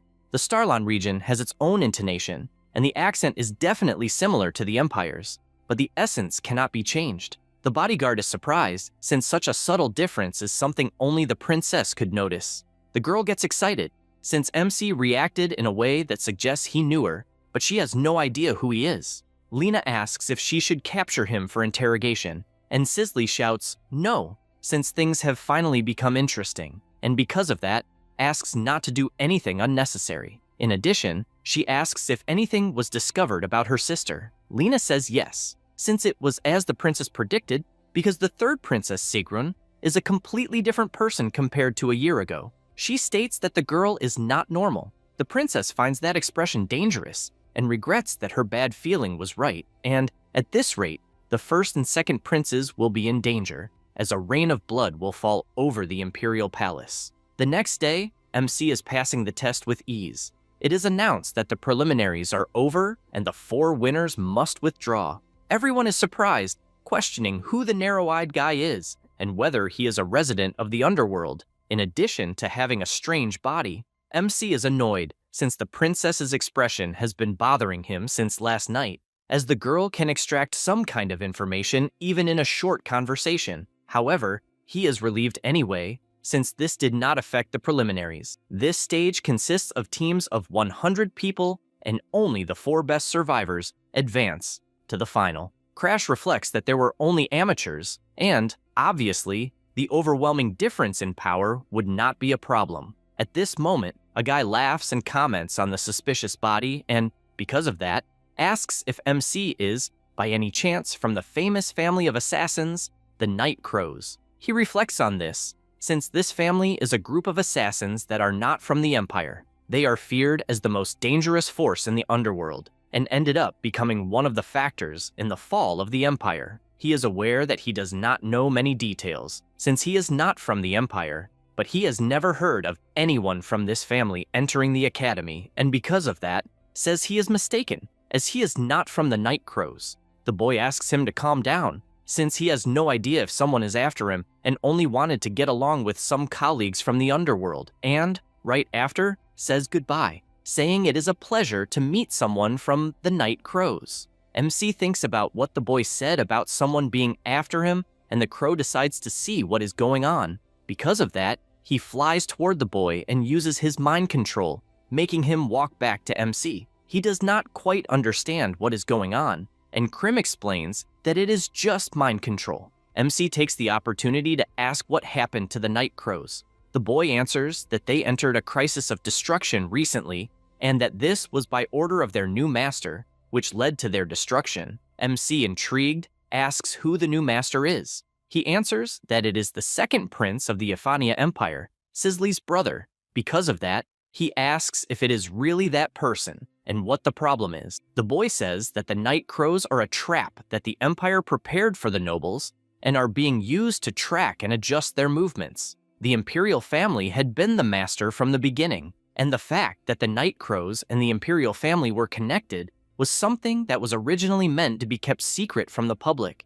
Crash finds it strange that even a low-level guy knows that the second prince is the master, so someone is using the prince and intentionally spreading rumors. However, something is wrong, since originally the role of the second prince was to strengthen the influence of the first prince. In this case, the one who benefits from all this conflict is Sigrun, Cicely's sister. The MC finds it incredible, since Arthur's memory inheritance really worked, and if that is the case, the person Sigrun will attack is the one who supposedly killed herself after hiding the Emperor's symbol, the one who made Arthur an emperor in name only. This is the fourth princess, Cicely. To ensure that she can hand over the throne she conquered to Arthur, Sigrun tried to eliminate her own sister. If Sigrun becomes empress, the empire will grow on an overwhelming scale, and to prevent the end of the world, he needs to intervene in this plan. For the sake of the world, he has decided that he will steal Sigrun's ability, and because of that, he asks his master for help. And the crow says that a returnee would normally act only based on information,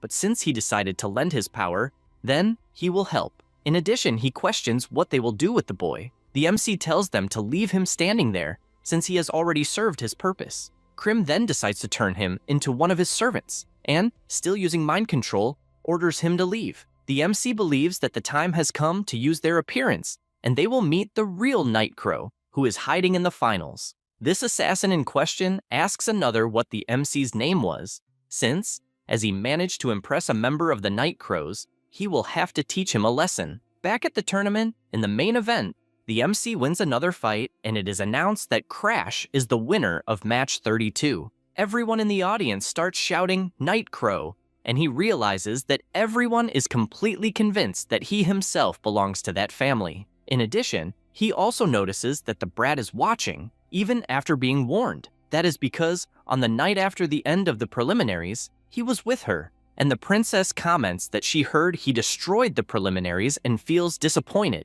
since he really only looks like a child, but she does not know the reason for that worried expression on his face. However, she is startled the moment the MC says that she has a strange life. Sisley asks if something happened, and he tells her to just protect herself. She says that the next day will be the main event, so she will not even sleep, and something must have happened while she was not looking, and she has no idea where he got the information. Because of that, she asks if they can really trust the royal spy hired by the bodyguard.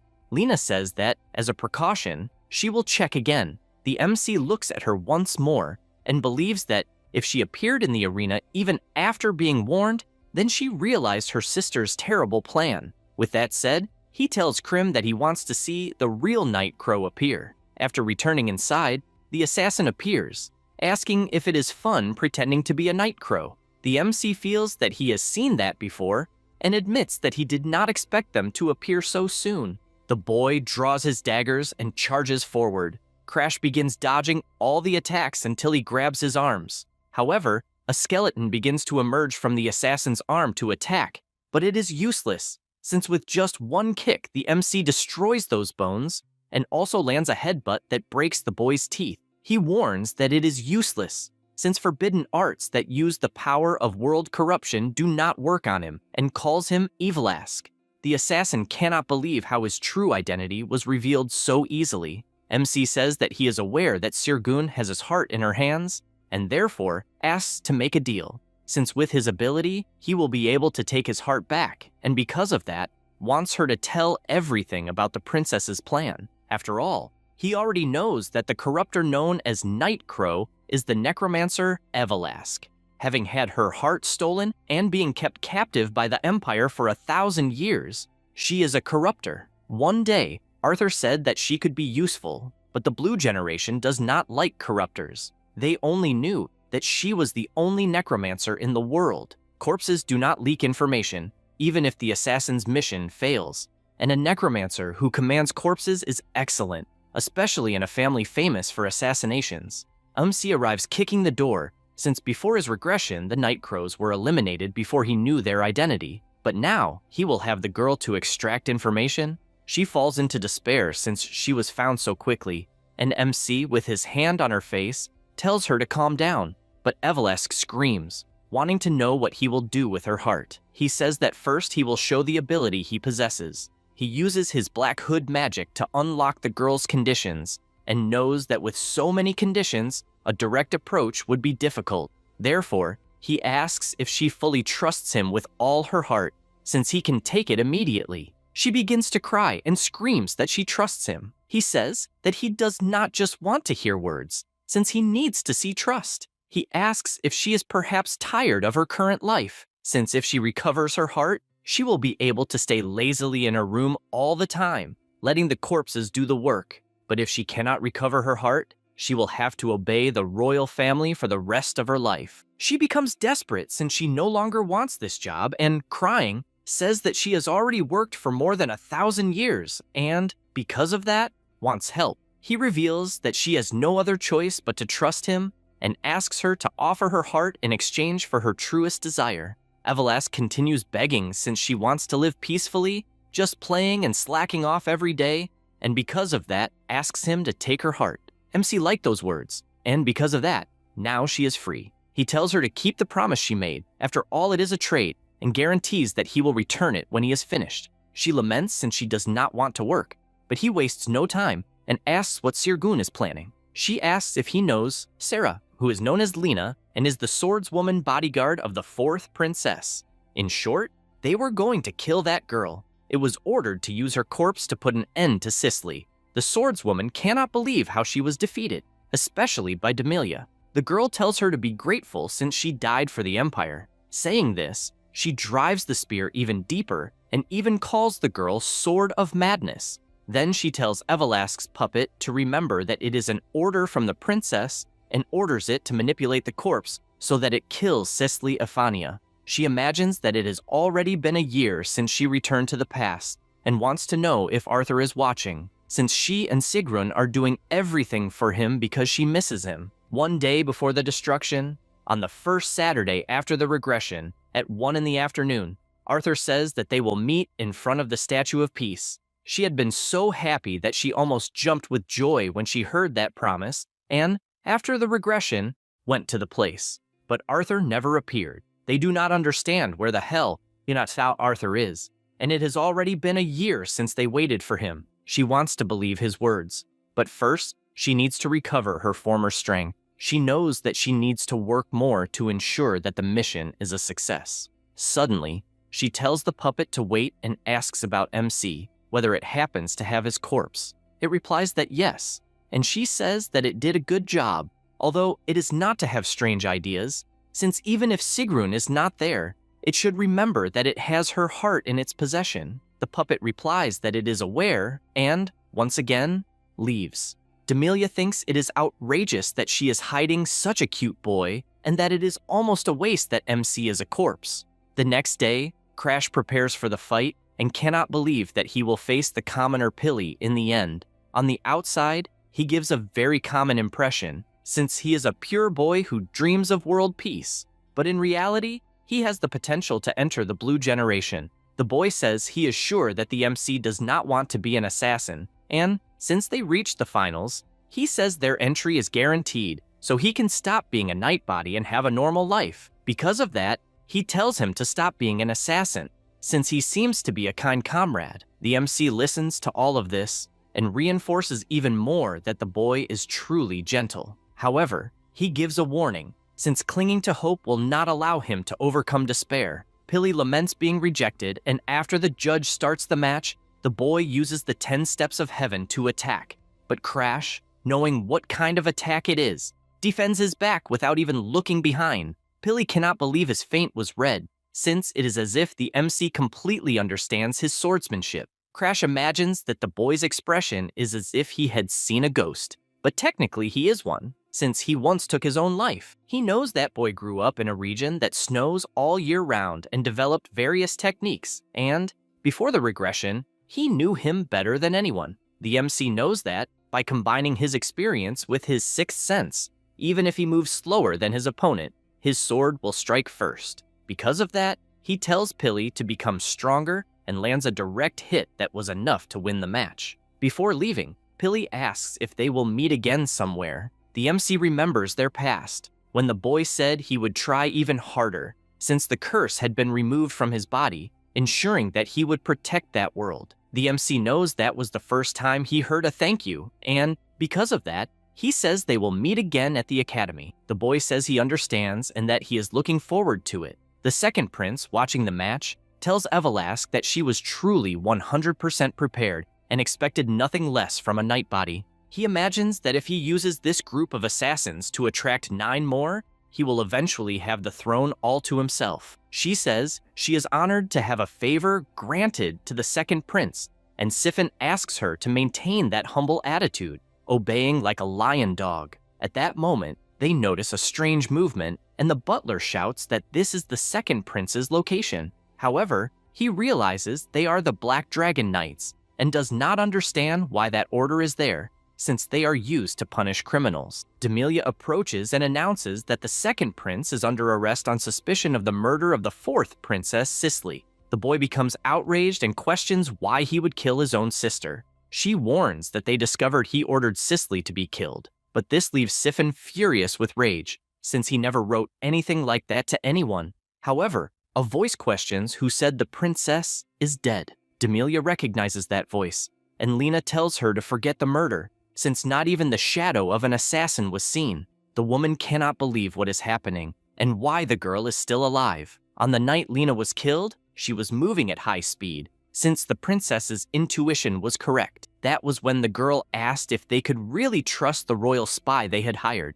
She said she would check again. When she heard it, she thought it was impossible, but the spies were drawn in, and she does not understand why the hell Cicely is being targeted. At that moment, Krim appears calling Lena and says that, in exchange for her life force, she will grant her the power of immortality for a while, so she must pretend to be dead.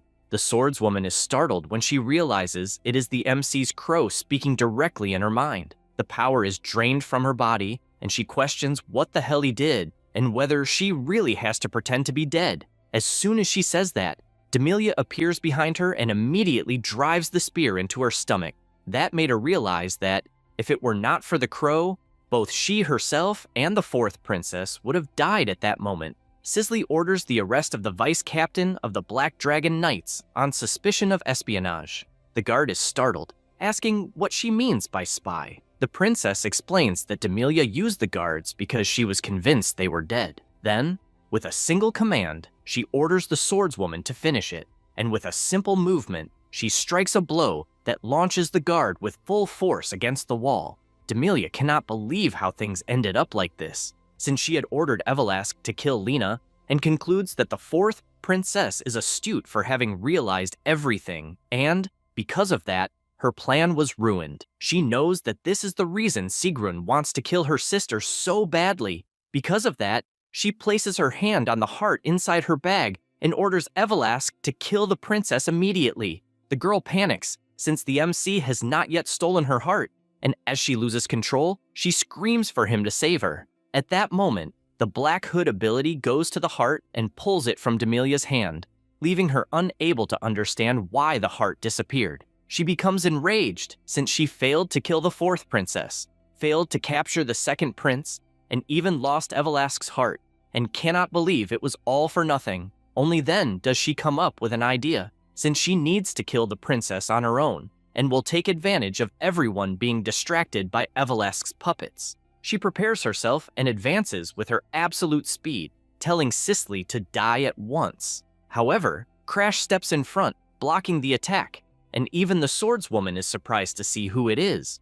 Demelia questions how a mere corpse managed to stop her divine spear. The MC says that, as always, her simple way has never changed. She is startled since he apparently knows her, and the prince, not fully understanding what is going on, realizes it is his chance and orders her to be captured immediately. The guards take her spear and inform her that she is under arrest on suspicion of murdering the imperial family. She becomes furious at this outcome, since even though her plan was exposed, she should not have done anything unnecessary, and all she wants is for Arthur and Sigrun to help her. Cicely asks if the MC is alright, and he realizes he barely managed to block the attack even using his black flames, and is still far from master level. She says that this is what happens when facing the divine spear head on, but he replies that she is safe, and that is all that matters. The girl becomes extremely embarrassed, and the second prince shouts for them to find the other accomplices of what happened. Because of that, the MC enters the shadows together with Evelask, and tells the princess to keep an eye on her siblings. However, she tells him to wait, since she needs to treat his injuries. But Crash tells her not to worry, as he is used to getting hurt. The swordswoman does not understand what he is talking about, but the princess agrees with everything, although she regrets that he is leaving without her being able to thank him, and promises that she will repay this debt one day. They appear in the carriage, with him finding this movement ability incredible despite having many restrictions. Evelask laments, since she can only teleport living people over short distances, and hands over the golden dragon herb that he had requested. He fulfills his part and hands over the heart, since with that they are even. She was sure that he would make her work forever like the corruptors were, and he does not understand why he would be one. She, in fact, is doubtful, since from what she saw, he used the power of corruption when he stopped Amelia's attack. He understands what is happening, since in her view, the black flames are the power of corruption, and that is why she believed in him the whole time. At that moment, the crow apologizes for interrupting the conversation, but says that he received a message from a subordinate, and apparently, something happened to his fiancée. He asks what that means, and the crow says that he just received a message saying that a bastard known as the assassin dog invaded the mountains, and Bianca appeared at that moment. The MC realizes that this was the bad premonition he had when he encountered the assassin dog's disciple, and knows that the situation is terrible. For that reason, he warns that they are heading immediately to Hardened Hearts. Evelask becomes intrigued, since he is a corruptor who has a fiancé, and, from what she has heard, he is the youngest son of the Valheim family who was engaged to someone from the Hardened Hearts. The MC comes clean and reveals that he is not a corruptor and, undoing his disguise, reveals that his real name is Crash and that he is the youngest son of the Valheim family. The girl is so shocked that she lets go of his heart and shouts that this is insane, since the boy she knew had always been someone from the Valheim family in secret.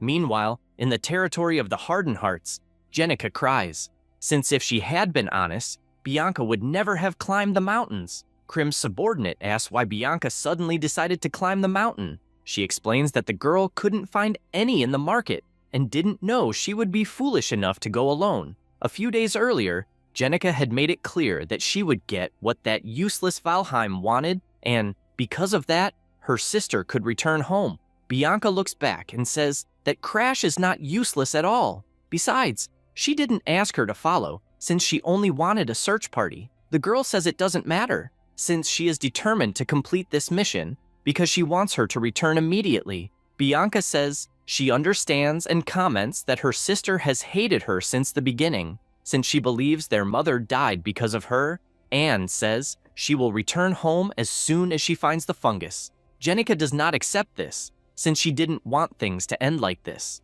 At that moment, the assassin hound appears asking if he can join them. They look back in shock, since someone with a terrifying aura appeared out of nowhere. She tries to understand who the man is, and the guards tell the girls to run, but the assassin hound kills them for getting in the way. Bianca pulls her sister through the snow until they manage to hide.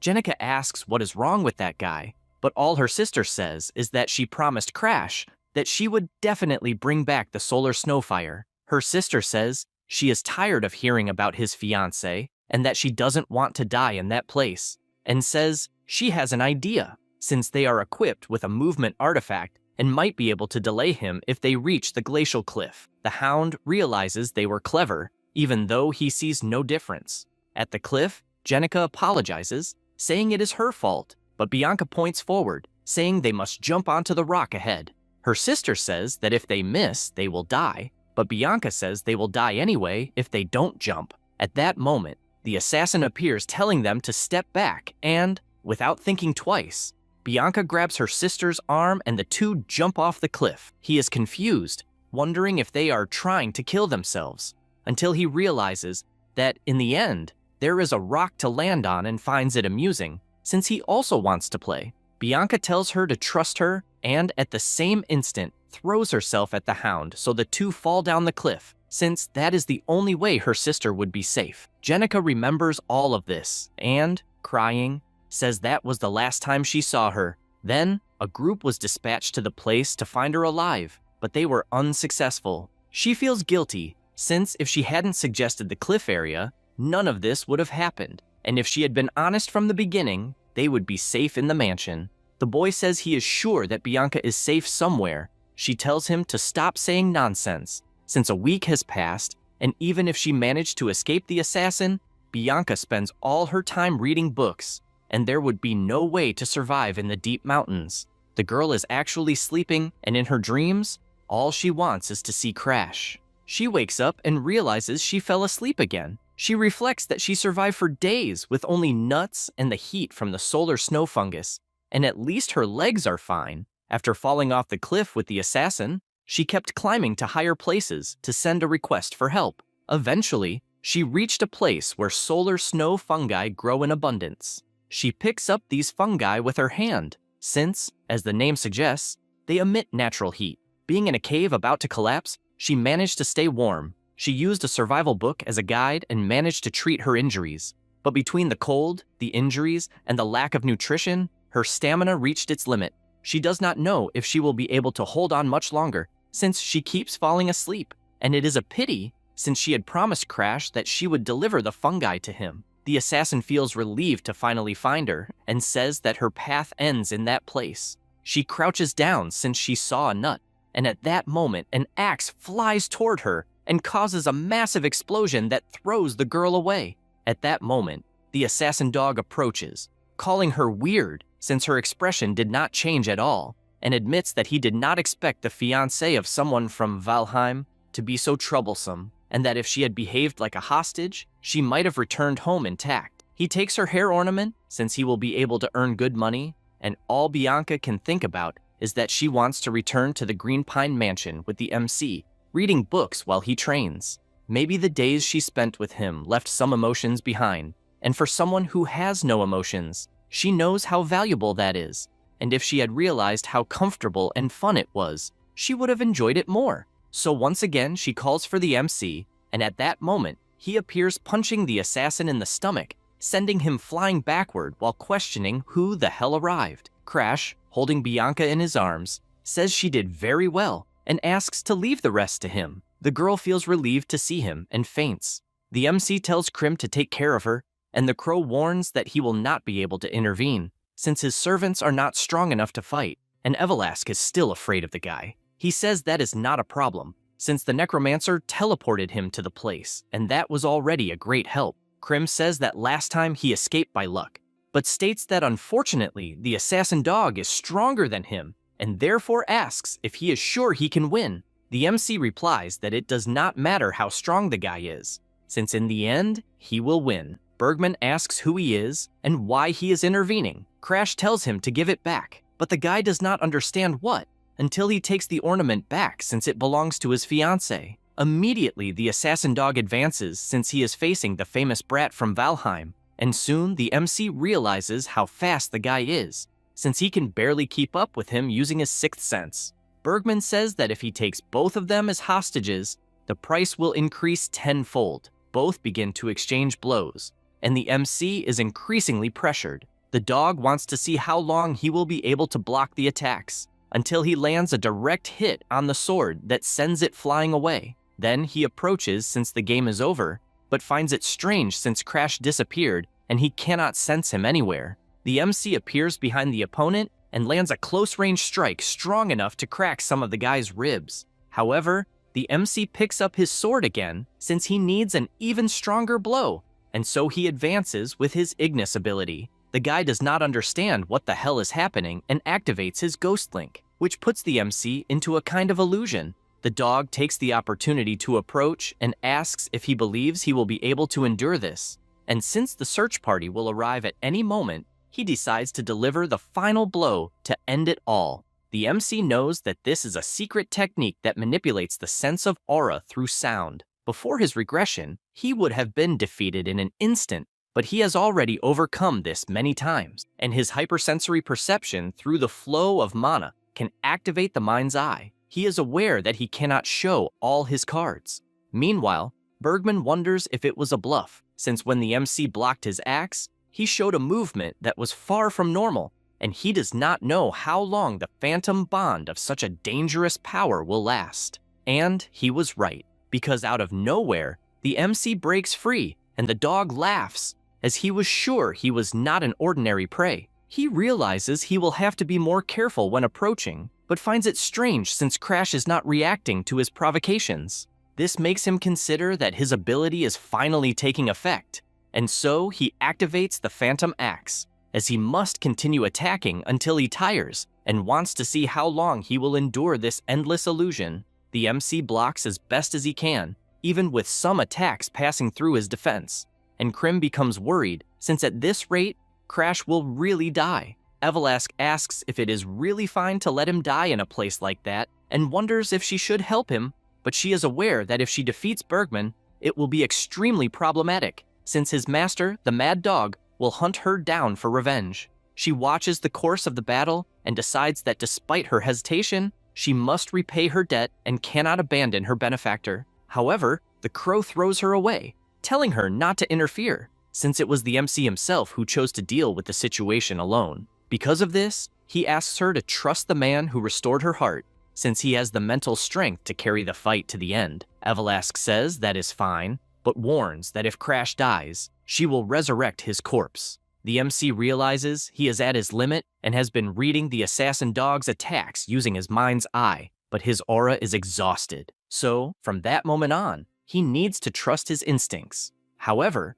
the axe that hits was an illusion, and the assassin dog appears from above attacking, ensuring that this will be his end. The MC panics, as his situation has worsened too much. But he learned the truth about his limits a long time ago. He was a weak boy who had no talent, and unlike geniuses, it was impossible to grow stronger in the face of an opponent with overwhelming strength. He knows that because of this, he has been hiding his fangs until now and activates his forced rupture, blazing erosion. Using Ignis's flames to convert the energy of world corruption, he surpasses the strength and limits of human flesh. In his current state, he can only maintain this ability for exactly 3 seconds, and filled with rage, he declares that he will finish this before that. Bergman panics as he cannot follow the strike with his eyes alone, and knowing he will die, he activates his illusory scream. Crash thinks this is annoying, as he aimed for his neck, but the sound blurred his vision and disrupted his aim. The assassin dog realizes the blow landed on his shoulder and, because of that, activates his technique and attacks once more to end the fight. The MC sees the attack and knows his mind's eye tells everything, as the effects of blazing erosion are fading and his head is about to be cut off by the man's claws. Immediately, he activates his black hood, as he will not die in a place like that, even in his dreams. And because of that, his arm gets cut off. However, the mouth on his hand is still moving, just like his mind's eye. The crow is soon surprised when he sees what it is about, because in that state, the MC's concentration reached the domain of fusion with the world, and all the senses of his body went to the maximum level, reaching an absolute state. At that moment, the dog realizes he has lost, and in the next instant has his body cut by a colossal attack from Crash, which split his body in half. Krim is shocked when he sees the result of the battle, since the MC is extremely injured, because the strong defeat their enemies without a scratch. But for the weak to overcome the strong requires a great sacrifice. The crow approaches and asks if he is satisfied. He laughs, and falling into the snow, says he is far from satisfied. Krim then asks them to return, and Evelask, using her teleportation, takes everyone home.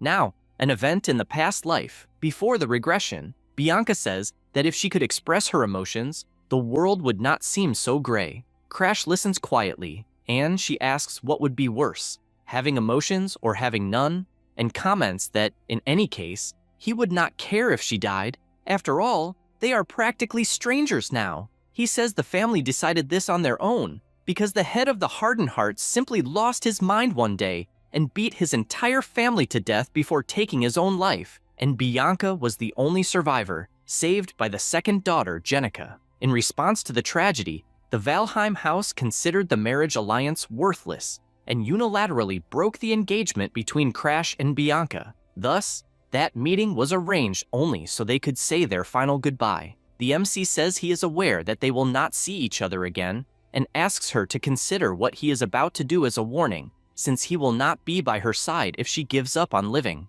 With that, he uses his ability to remove the curse from her body. After absorbing everything, he knows that a simple doll will be neutralized instantly, and therefore asks how she feels. Because on that day, Bianca was freed from the snow doll curse for the first time, and, with her entire body distorted, she simply says that the world is truly cruel. At the same time that she regained her lost emotions, she also became a monster. 3 years after that event, in the territory of the Hardened Hearts, The soldiers question how long the war will last. The commander explains that all of this happened because the second prince of the empire sought asylum in Hardened Hearts.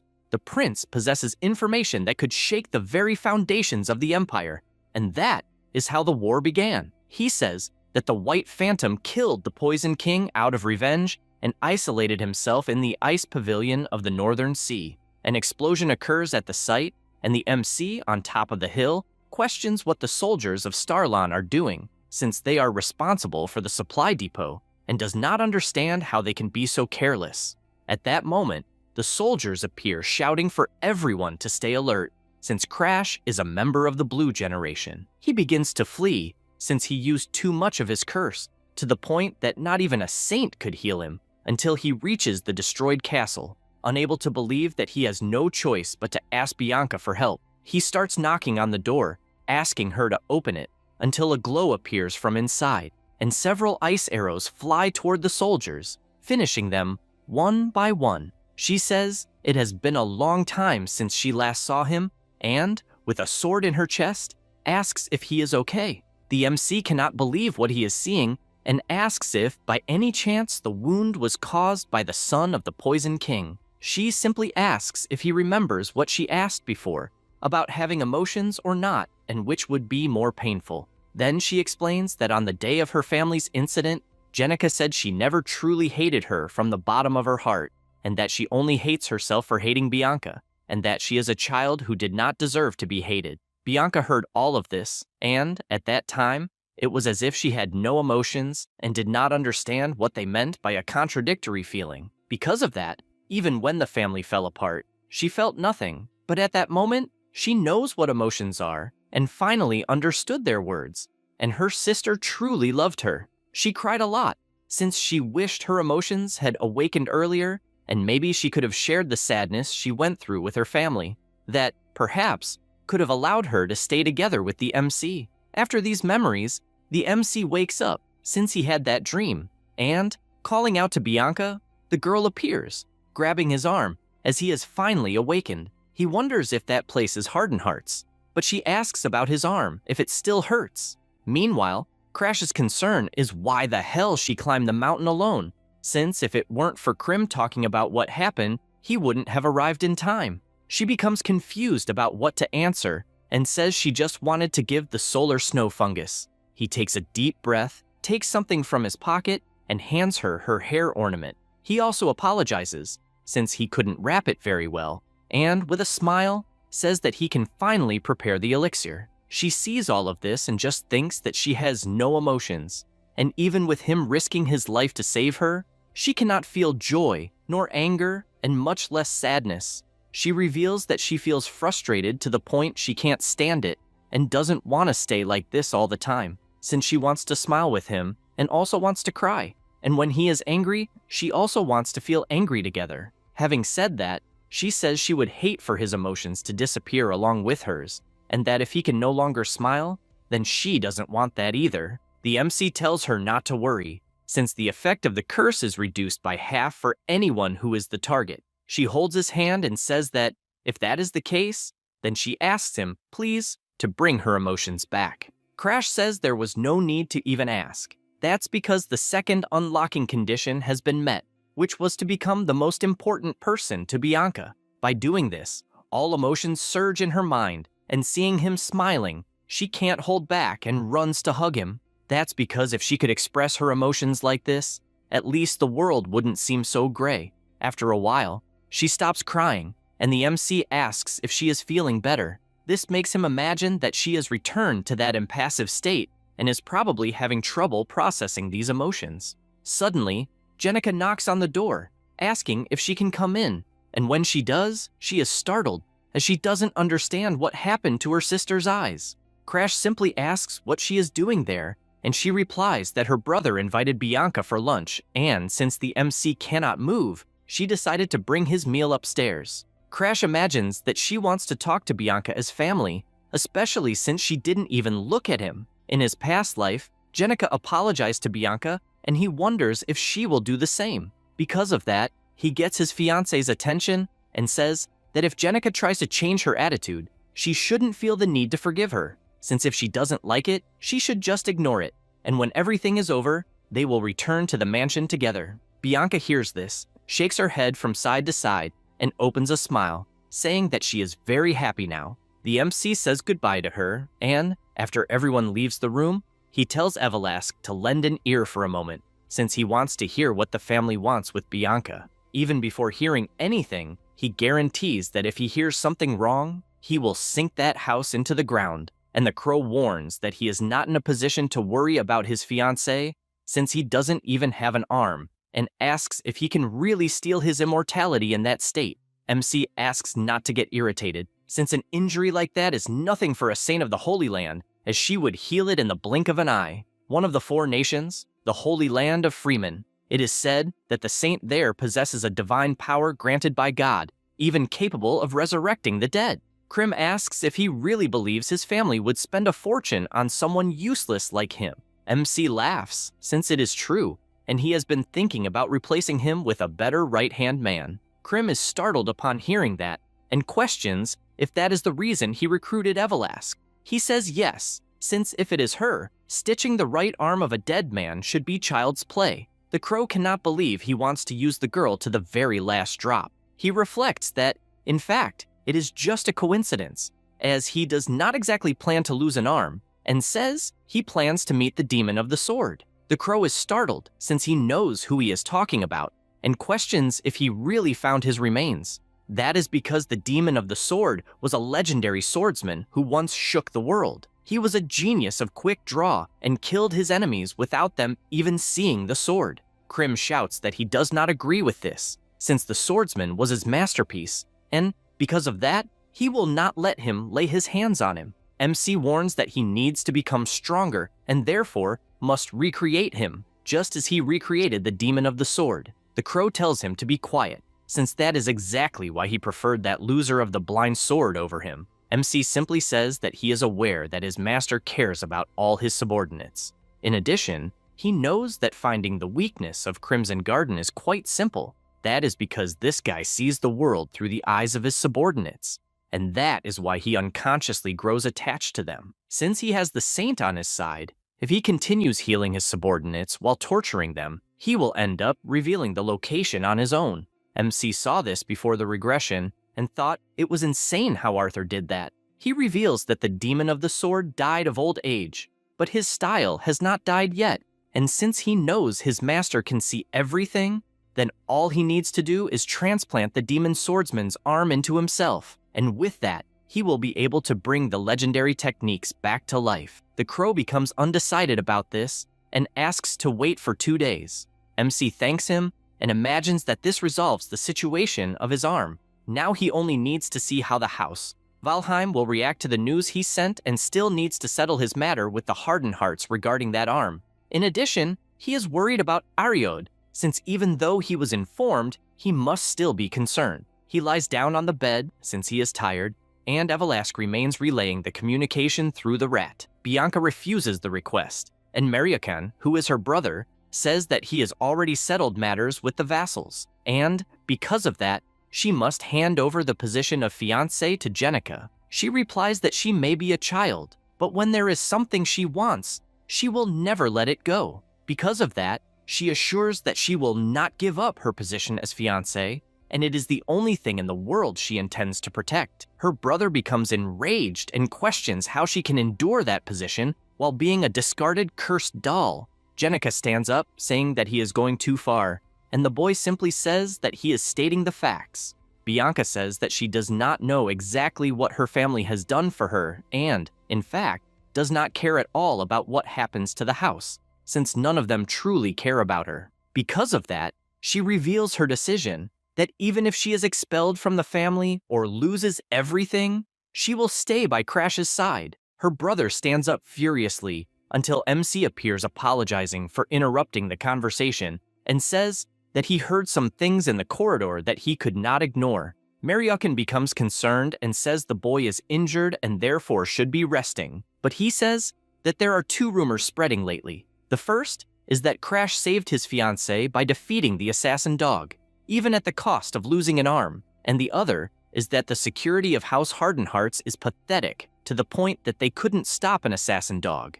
So with the patriarch absent, he is sure they realized which rumor is more convincing. Maryakin feels cornered and asks what he wants. He says it's simple, as he only wants Bianca to do what he wants. The boy is surprised, as he initially thought his sister just wanted to leave the family and can't believe the two of them really formed a bond. Seeing no options, he accepts the proposal. The MC says he has one more thing and asks if the priest of Hardin could heal his arm, since the results will be clear in 2 days, and that would be good for a priest's reputation. Maryakin doesn't understand what the hell he is planning, but decides to accept. At that moment, Jenica is shocked, calling her brother, since out of nowhere, Bianca completely changed her expression.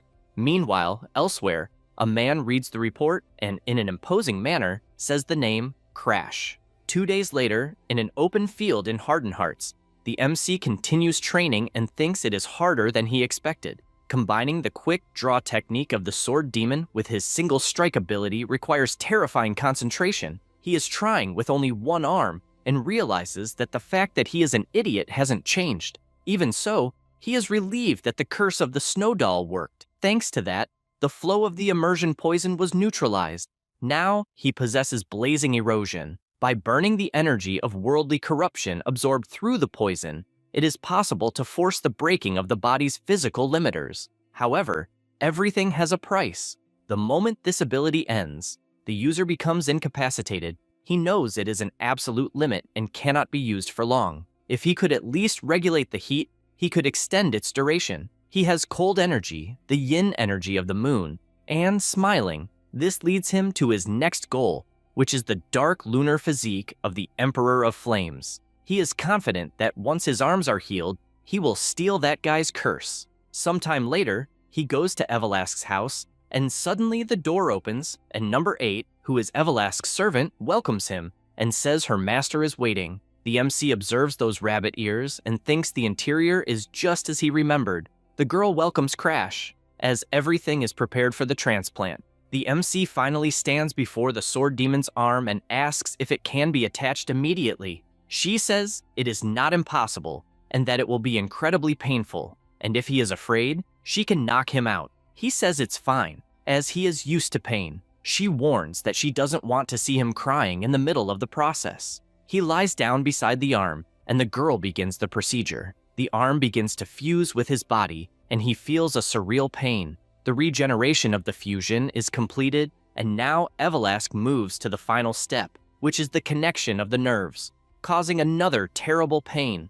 At the end, Evelask admits being surprised that he endured without fainting, and the MC, testing the new arm, thinks there is a reason he endured without losing consciousness, and decides to test the immersion poison on that arm. Its appearance changes completely, and it was as he imagined, since if he had been unconscious, the immersion poison could have gone out of control while absorbing the arm. And he begins to control it calmly until his arm returns to a normal appearance. His master asks if it is over, and he says yes, as it feels like his own arm. Krim tells him to test it right away while he is learning the art of quick draw and tells Evelask to provide the training field, but the girl warns that she is not his servant. However, Krim asks if she is not looking for the ancient book Hakuben. Immediately, the girl changes her expression and calls the Raven Lord Krim. Number 8 says she will show the way, and, as they walk, the Raven asks how much he knows about the quick draw art of the sword demon. He says he is aware that it is strong, and Krim asks if that is a joke, since he should not have returned with such a mediocre level of knowledge. With that said, he explains that it is something completely different from anything else. Normally, a quick draw technique involves accumulating aura while the sword is still in the sheath, and then simply drawing it at maximum speed. But the sword demon's technique is different, as it takes the accumulated aura inside and decomposes it into fine particles. These granular aura particles increase explosive acceleration, and when it reaches the limit, the blade bursts outward. After saying that, he asks if he understood, and he says no, but he will just test it. The Raven tells him to surrender to the memory of the arm, since the thousands of strikes from the sword demon of that period are engraved in that arm. The MC likes this, since both a good master and an arm of the sword demon are gathered, and now only his own will remains, and he will test it as many times as necessary. A few days later, he continues practicing frenetically, attacking even number 8, who says she can see the blade with her own eyes. The sword demon's technique should be so fast that it would be impossible to perceive. He believes the problem is truly his own aura, and, because of that, thanks the girl for staying with him every day during training. She says that he should trust himself more and explains that a single-digit number like her has the strength of a master-level fighter. He knows that the people he will one day need to protect are all master-level, but he still gives his thanks. Suddenly, Evelask appears, and the MC says he is returning to Valheim. The girl does not believe it, but he says she can go with him. However, she thinks there are too many frightening people in that family, and he imagines she might be talking about the 5 elders, since they would probably try to make her a slave. Knowing that, he asks if she would mind waiting at her house, and only asks that she keep an eye on someone called the King of Poisons so that he does not interfere with the Hardened Hearts. The girl is even more startled, since he is asking her to face the King of Poisons, one of the 10 great sovereigns. However, since it is only to protect the Patriarch, she says she will manage somehow. The MC thanks her, and she simply sighs deeply, since he has no idea what she might ask of him one day. Number 8 asks if she is sure about this, and she says that normally she would have followed the boy, but if she stays with him for too long, she will feel as if she is in the company of her former companions. She also believes that the MC will one day become a very dangerous invader, but in the end, the reality is that she prefers to stay at home. However, one thing is certain, since if the MC gets into trouble, she will definitely be there to repay this favor. Upon arriving at the mansion, Ariod welcomes him, as it had been a while since he last saw him. The MC thanks him and asks if anything happened while he was away. The old man says yes, as the main house had been asking about him and reported that he was with Miss Bianca. Ariod is aware that the messenger despises the MC, and because of that, did not say much, and with that, the main house did not suspect anything, and the messenger was even fired. Thus, things calmed down for the time being. Crash thanks him for handling the situation, as always, his butler is efficient. Ariod feels embarrassed and thanks him for the compliment, also emphasizing that soon the head butler will appear so that the MC can be reevaluated. He already expected that, as he is on their radar. Now, about the head butler, she is a woman who supervises all the family's butlers. She is the only one capable of evaluating the direct descendants. Her evaluations are reported directly to the Patriarch, and these results determine how the direct heirs will be treated from then on. He thinks it is a problem to have to deal with a head butler at master level, but he needs the family's influence to steal the dark lunar physique of the Flame Emperor Aslan. So he was already planning to prove his strength. That said, he asks if there is anything else to report.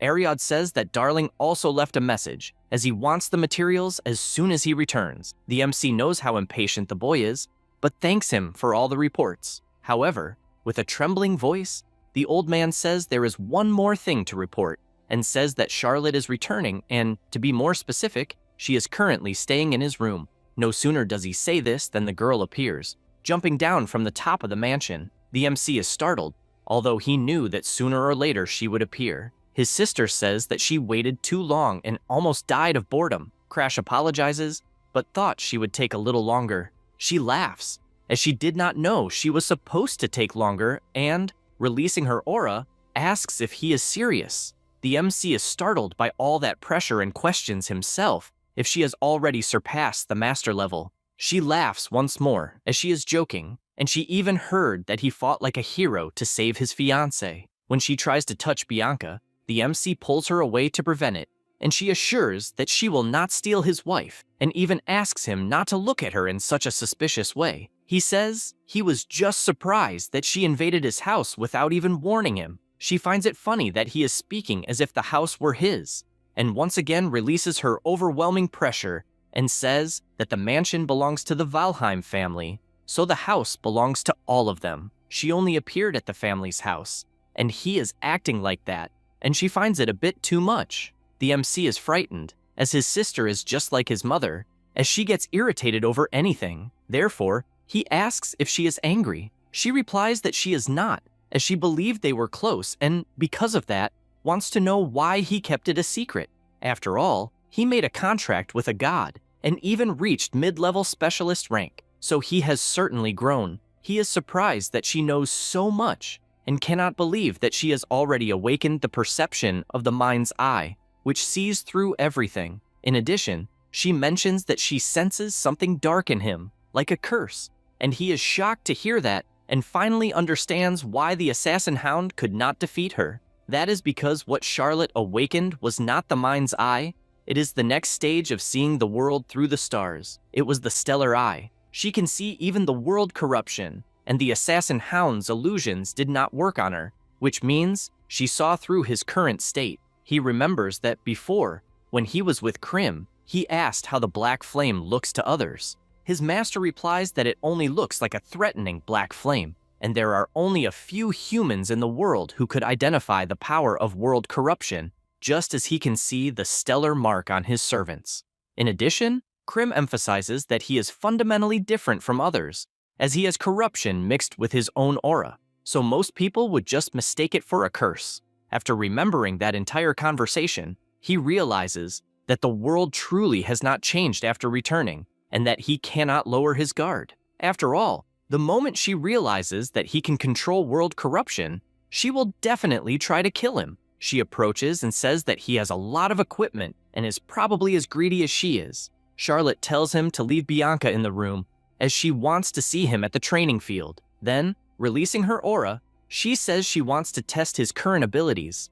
The MC finally arrives at the training field and, trembling, reflects that he did not think he would have to fight his sister, as she is on another level and he had never fought her before his return. Charlotte makes it clear that she will get angry if he holds back, and even believes that he has learned some new tricks. Crash prepares himself, and, even after 3 minutes, she has not even drawn her sword, nor enveloped herself with her aura. She says that she suggested the duel and that it is a bit strange for him to go first, but wants to know why he is not attacking. He does not respond at all, and because of that, she sees no other option but to take the initiative. The MC waits calmly until he feels the heat boiling within his body, burning the world corruption to surpass his physical limits. He begins to draw his sword, as the duration of the limit break is only 1 second. Black flames engulf the sword, and he uses his flaming strike. She immediately activates her aura upon detecting the attack,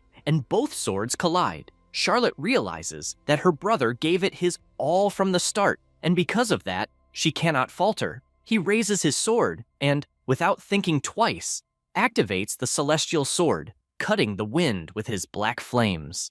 The attack was so powerful that it broke her wooden sword. She becomes excited, as she feels that her brother is hiding something more and sees no choice but to use the aura sword. His sword is knocked away, and he knows that this is the symbol of a master-level swordsman, a sword formed of pure, condensed aura. Charlotte asks what he is going to do, as he cannot use a broken sword. He wastes no time and activates the curse of his hand, making a sword come out from his mouth, and it goes straight toward her, who is startled as it nearly hits her body. The MC says that at his current level, he would not be able to pierce her aura armor, but at least his attack managed to reach her. She reflects on the fight she had, and that it was unexpected, as her brother managed to touch her aura flow. This is a unique power granted to her by the gods.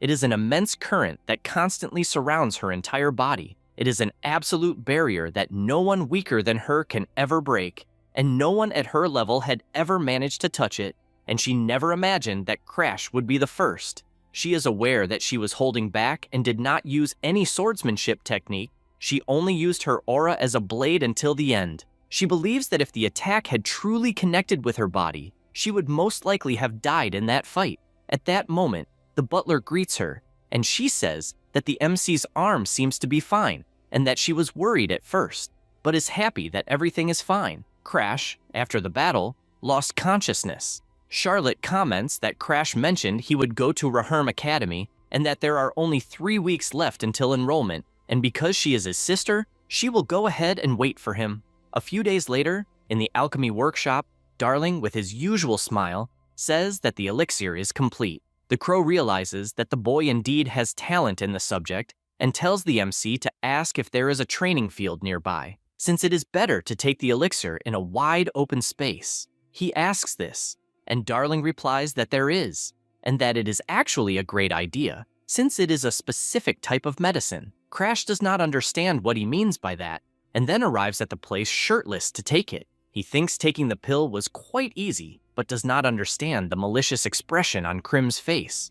Curious, the MC asks what the hell he took. Darling finds it funny that he took something without even knowing what it is, and the crow says it is an elixir called the Weeping Dragon Pill. In addition, he needs to scream 9 times before becoming a dragon. Just as muscles break to grow stronger, this pill destroys the strength of his body and his aura to make him evolve. Since his disciple is already used to pain, he wants to see how much he can endure from that pill to become stronger. The MC stays silent for a moment and says he feels a heat growing inside him, but it is not unbearable. Krim becomes indignant, unable to believe it. Crash says that a little while ago he felt as if his body was burning like a furnace, but at that moment, it is nothing more than a normal heat, and since he has gone through worse, he does not think it is a big deal. Krim, annoyed, questions what kind of life the MC lived, and he replies that he has gone through so much that he could never explain it. Meanwhile, Darling does not know how to react,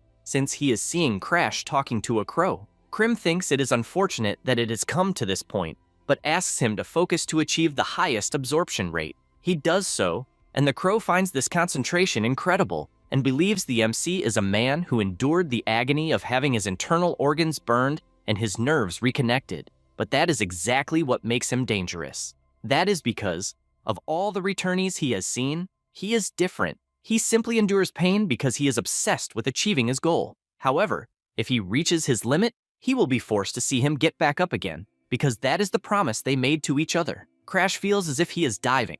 His aura was nothing more than a puddle, and now it has become a lake. Until now, he could only refine the quality of his aura using the mansion's secret techniques. There was a limit to how much he could increase his total innate aura, but after taking the Weeping Dragon Pill, he rose to high-level specialist in the blink of an eye, which means he is finally on the same level as the geniuses. Krim, observing this, thinks the boy is really stubborn, since using Ignis to burn away the impurities expelled by the pill is incredibly ingenious. The MC says he needs to be stubborn, otherwise he will not stand a chance against stronger opponents. He points out that this includes his master. Krim notices all this determination, and at that moment, Darling appears shouting, since Bianca did not want to stay away from her husband. She asks if he really needs to go that far. Crash apologizes and says that from that moment on, she will wait in a cozy place. Darling gets emotional, since apparently having a fiancé is really nice, and says that maybe he should get engaged to Charlotte, or, even better, become Crash's boyfriend. The MC gets irritated with this nonsense and asks if he wants to get beaten until he turns straight. Darling laughs at this and asks if he will enroll at Raherm Academy next year. He says yes, and his friend says he will enroll first, so he will become his senior. The MC is surprised, since he remembered that Darling did not go to the same academy as Charlotte in the past, and comments that Raherm Academy does not follow a standard grading system. The boy says he already knows, since you cannot advance to the next class if you do not pass the exams, and says this is the perfect opportunity to be with him and Charlotte. The MC asks if she is really going to the academy, since as far as he knows, she was traveling the world to fight global corruption. Darling says it is just intuition, since he has a strong feeling that Charlotte will enroll that year. Then he says he is excited for them to be together next year and tells him to prepare well. The MC gets annoyed with this overly affectionate behavior between men and shouts for him to stay away. Meanwhile, at Valheim Mansion, a man reports to the head butler that the MC has returned to the Green Pine Mansion. She says she understands and orders the mansion to be informed that Crash's exam will take place in 1 week. She becomes excited about it, as she is curious to see how much the boy has grown. Time passes, and the head butler meets Crash and says he has grown a lot since the last time she saw him. He greets his great-aunt in return. This is Catherine, the head butler of the Valheim family. She asks if he received the news through Aliad.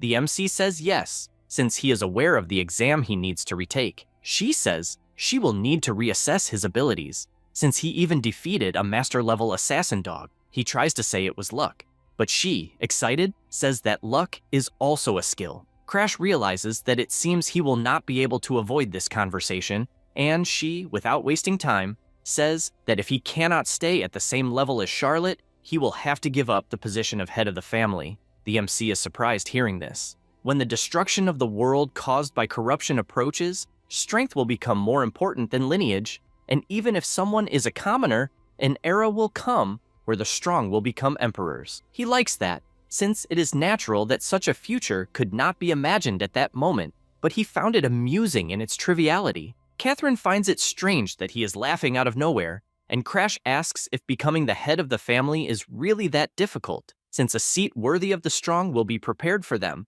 and tells her to start the exam already. The old woman is speechless for a moment and remembers that the Crash from a year ago seems completely like a different person, and says that apparently he has reached the specialist level. She begins to draw her sword from its sheath and says that if he makes her step back even once, it means he passed the exam. He is sure it will not end with just one step, but he is not too worried since she is at the master level, and so he says he will begin. She finds his stance strange and wonders if it is quick draw, since the stance greatly resembles the sword demon. She knows this because she was the one who made the scar on his neck, as she was someone of first class, and before continuing her thoughts, she is startled when she sees the MC vibrating his aura inside the sheath and concludes that it is definitely the stance of the sword demon. He concentrates more and more and begins to draw his sword with black flames. Instantly, he launches his quick draw skill, which flies toward her.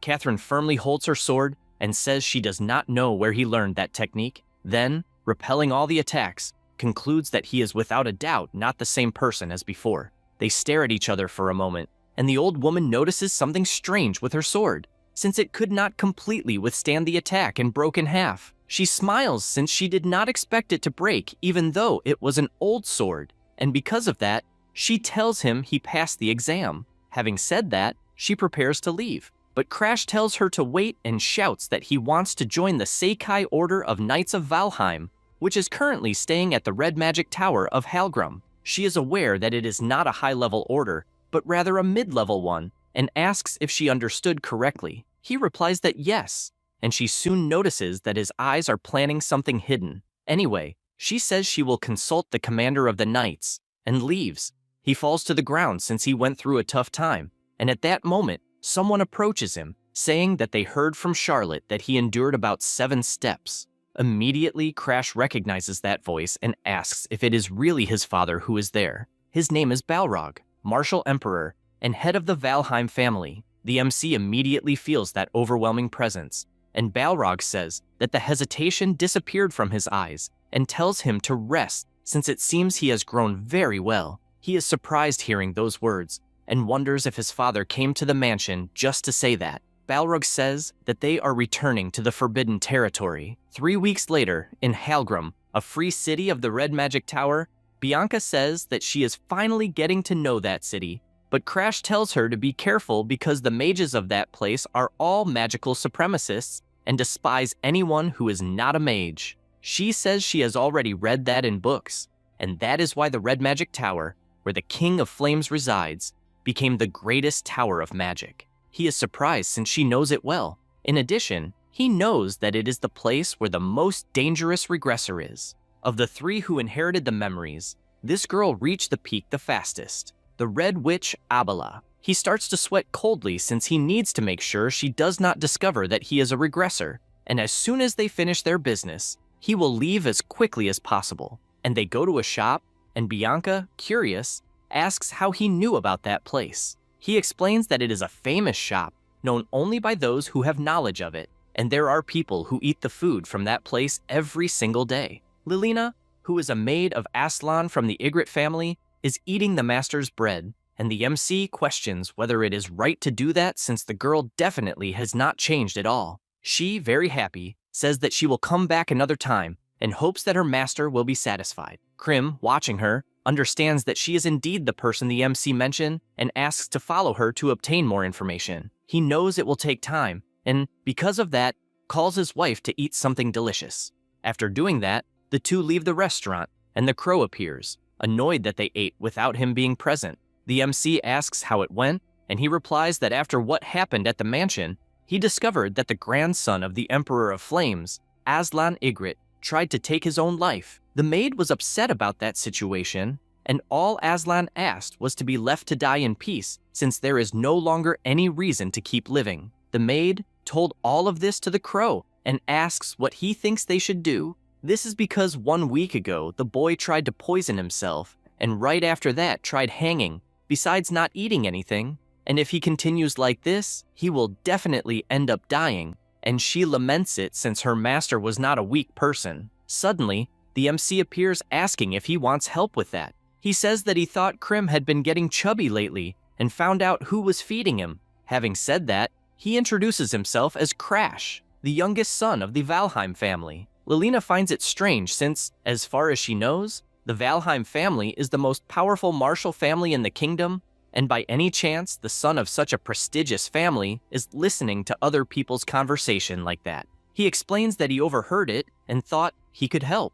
She does not understand how he could help, and he says that the reason Lord Aslan lost the will to live is because Dorothy, a student of the Magic Academy, disappeared. She starts to sweat coldly since she has no idea how he could know that, since only a few people from the Ygritte family should know. The MC questions why they are hiding the disappearance of an ordinary girl and asks to look at it from another point of view, since global corruption and corrupted species are always learning and evolving. Because of that, the forbidden areas keep expanding without limit, and the forest of the King of Spirits is no exception. The maid asks why he is talking about that now. He says that the forest of the King of Spirits evolved and produced this, a spirit extremely close to a human. That is the true identity of Dorothy, and that is the reason the vice head of the family is hiding her existence. Lilina, increasingly terrified by the story, asks why he is telling her all of this since she is just a maid. Crash knows that she goes every day to a distant cafeteria for Aslan, and even when she is alone, she keeps worrying about him, so he thought that someone like her could certainly save him. The MC reflects that once he was saved by Aslan, the boy at the time told the MC not to push himself too much since he does not want to lose. That confidence was stamped in Crash's eyes, and because of that, he wants to repay that favor. Thinking about that, he asks please to let him see him in a few days, and no matter what happens, he guarantees that he will bring Dorothy back from the forest of the King of Spirits. Now, about spirits.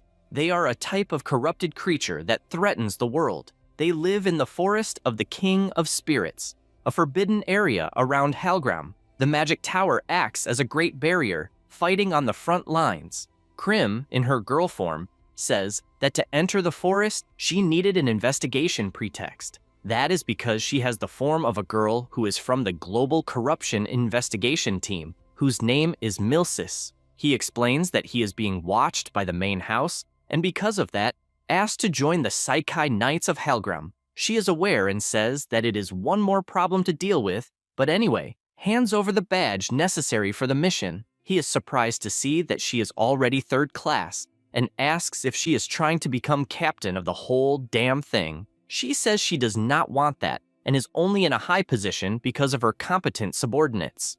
A guard says that the place is not for unauthorized people. She introduces herself as a Saphira-class investigator accompanied by the MC, who is a 4th-class combatant.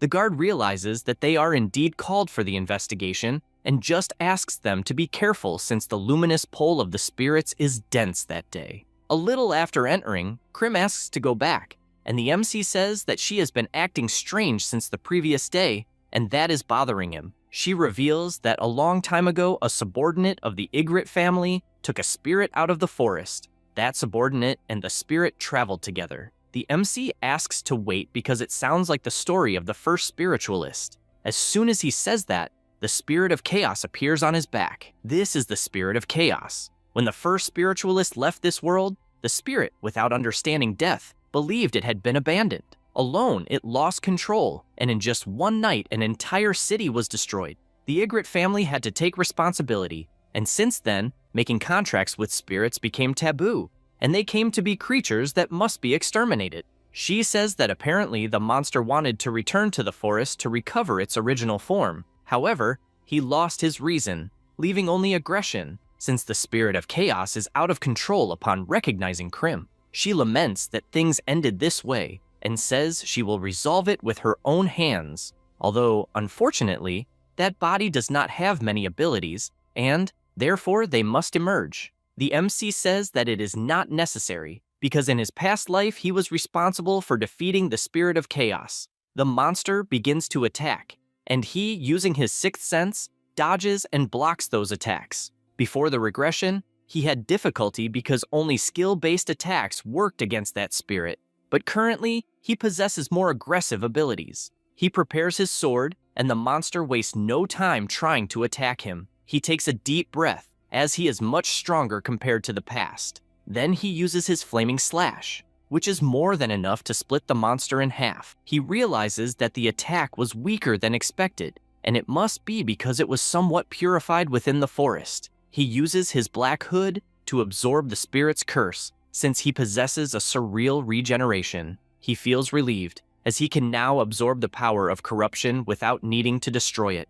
In its final moments, the spirit asks if it is Agni who is there. She says she wanted to talk one last time and waited all this time because she believed she would never abandon her. Immediately, Krim runs to embrace her and apologizes, as she did not think she should interfere, since she is now nothing more than someone who observes the world through her disciple. The spirit tries to say something, and Krim says that instead of taking care of the subordinate who has a limited life, she should have taken care of her, and now she is sure that was what everyone wanted. Having said that, she apologizes, as she truly feels sorry. Sometime later, they return from the forest, and the maid asks if the crow has lost weight, and if perhaps Crash is not feeding it.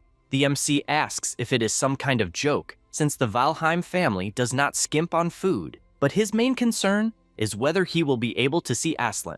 She first wants to know if he has found a way to locate Dorothy. He replies that yes, although it is still not perfect, because to summon her, he will need her help, and that of Lord Aslan. She says that the plan is simple. She will give an artifact that can pass through the mansion's defensive magic, and with that, he must go to Aslan's room when everyone is asleep. Since the boy has the dark lunar physique, he lives with his day and night reversed. With the plan already in motion, Aslan hears something in his room and asks if it is Dorothy. The MC, already in his room, asks if he really wants to see the girl that much. Without thinking twice, he says yes, even if he has to sacrifice everything. The MC removes his hood as he wants to make a deal and demands the delivery of the dark lunar physique, in addition to promising that he will sacrifice himself in the spiritual forest in a few days. Then, if he does so, he guarantees that he will bring Dorothy back to life. Aslan begins to sweat cold,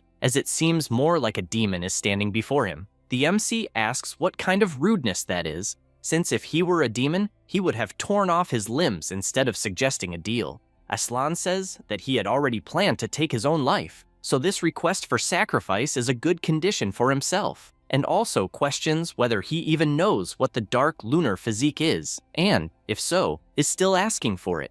Crash replies that he obviously knows. Basically, it is someone born with the yin energy of the moon. It is a cursed constitution that forces someone to live in cold shadows for their entire life and can only move at night.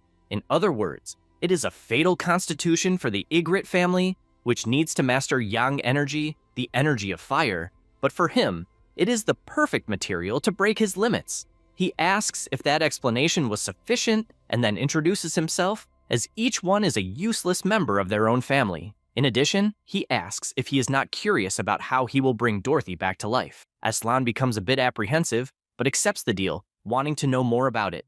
Aslan Ygritte is someone born into the Ygritte family, masters of fire magic. The boy could not use fire magic because of the dark lunar physique. One day, his grandfather called him to say that he had removed him from the list of candidates for successor. The boy's mother, outraged, questions the old man if he is really going to strip his own grandson of the right to be the family's successor, as that is too much. This is Agatha, interim head of the Ygritte family. Her father says that he does not accept this as the head, since he cannot let the red magic tower fall just because she spoils her grandson too much. In addition, he throws it in her face that if she had not married someone with yin energy, none of this would have happened. He also says that he heard there is a girl named Abella in the red magic tower who has talent for fire magic and since he believes she does not intend to have more children with her husband. He suggests adopting this girl as a daughter. Hearing all this, Aslan is left speechless, especially with his grandfather calling him useless. Aslan calls for his mother and says that he will try harder in magical training. As if he does so, he is sure his grandfather will look directly into his eyes. She becomes furious at those words, as that is not enough, and asks if he has forgotten that his father was killed by the old man. Agatha makes it clear that from that moment on, he must make his life depend on it if he wants to keep living. From that day on, Agatha treated her beloved son harshly, as if he were someone else, to ensure he would not be killed. In the past, the MC was by a bonfire asking Aslan how he ended up with his body like that. He replies that it was for revenge. Since his grandfather only cared about the family, to take revenge on the King of Flames who took away what was precious, he ended up burning his own body. After Aslan burned the dark lunar physique along with his own body, he left the family and became the Emperor of Flames, surpassing even his grandfather, who was the King of Flames. He knows that the unlocking condition of the dark lunar physique is to resolve Aslan's stubbornness. The MC realizes that the condition has not changed from the past, and that the boy is definitely stubborn. Aslan says that not even the Ygritte family, which manages the forest, knows how to revive spirits, and, even without having any idea how Crash knows, he understands the plan and will also tell Lilina. So, in other words, he asks if he should simply hand over the dark lunar physique. The MC replies that unfortunately, he cannot take it at the moment, and will take it when he is truly ready to deliver it. Aslan thinks about it, but agrees anyway, asking him to return so they can carry out the plan. The MC leaves, and the crow asks why he is following such a troublesome path. The MC says that he cannot stop the destruction alone, because before the regression, Aslan tried to erase the dark lunar physique and died at 24 years old after burning his own lifespan. It was before the worst-case scenario happened. A talented individual of the blue generation was lost in vain. Crash says that this time it will be different, since while fighting the disaster, he needs him to live and play a role supporting him. This is because he will not be able to use Sigrun and the others as Arthur did, since the risk with them is too high, unlike Aslan, who was someone he could talk to and already had talent before the regression. In addition, the dark physique is the key to overcoming the flaming erosion. It is a chance to kill two birds with one stone. At that time, Lilina asked him please to use the ability to steal curses to take the true feelings of the young master, since the two were great friends, and made him promise that. He remembers this, and concludes that in fact, if he fulfills this promise, it will be killing 3 birds with 1 stone. Sometime later, Aslan was burning in flames, and his grandfather kept saying that he never imagined he would bring such shame while he was away. Agatha begged her father to stop, since, in that way, her son would die. But he, not caring about it, slapped her, since the boy had entered the forest to burn himself to death. Then, as a direct descendant of the family, he asks how many times he will try to kill himself until he is satisfied. Aslan laughs at this and replies that he does not care, since, regardless of what he did, the old man never had eyes for him. But at that moment, he is finally looking. Aslan makes it clear that he did not care about the family's honor or anything like that, and the reason he had stayed away from the mansion these days was to find the missing Abella. All he had was his kind mother and his friend Dorothy, and the old man took everything from him. He begins to cry, since he lost everything under the pretext that it would be for the good of the family, and if he is going to die anyway, then he will drag the family name into the trash. The old man does not accept this, and activates his magic circle, ensuring that he will kill him just as he wishes. Agatha screams for her son, and at that moment, the MC appears, cutting the fire in half. Then he throws Aslan to the side, and Lilina takes him so they can escape immediately. She says that in his pocket there is a letter she received from Crash, and he must read it. He takes it in his hand, and the instructions are to follow the crow until reaching a shining lake. Once there, he must place the crystal inside the egg of the King of Spirits.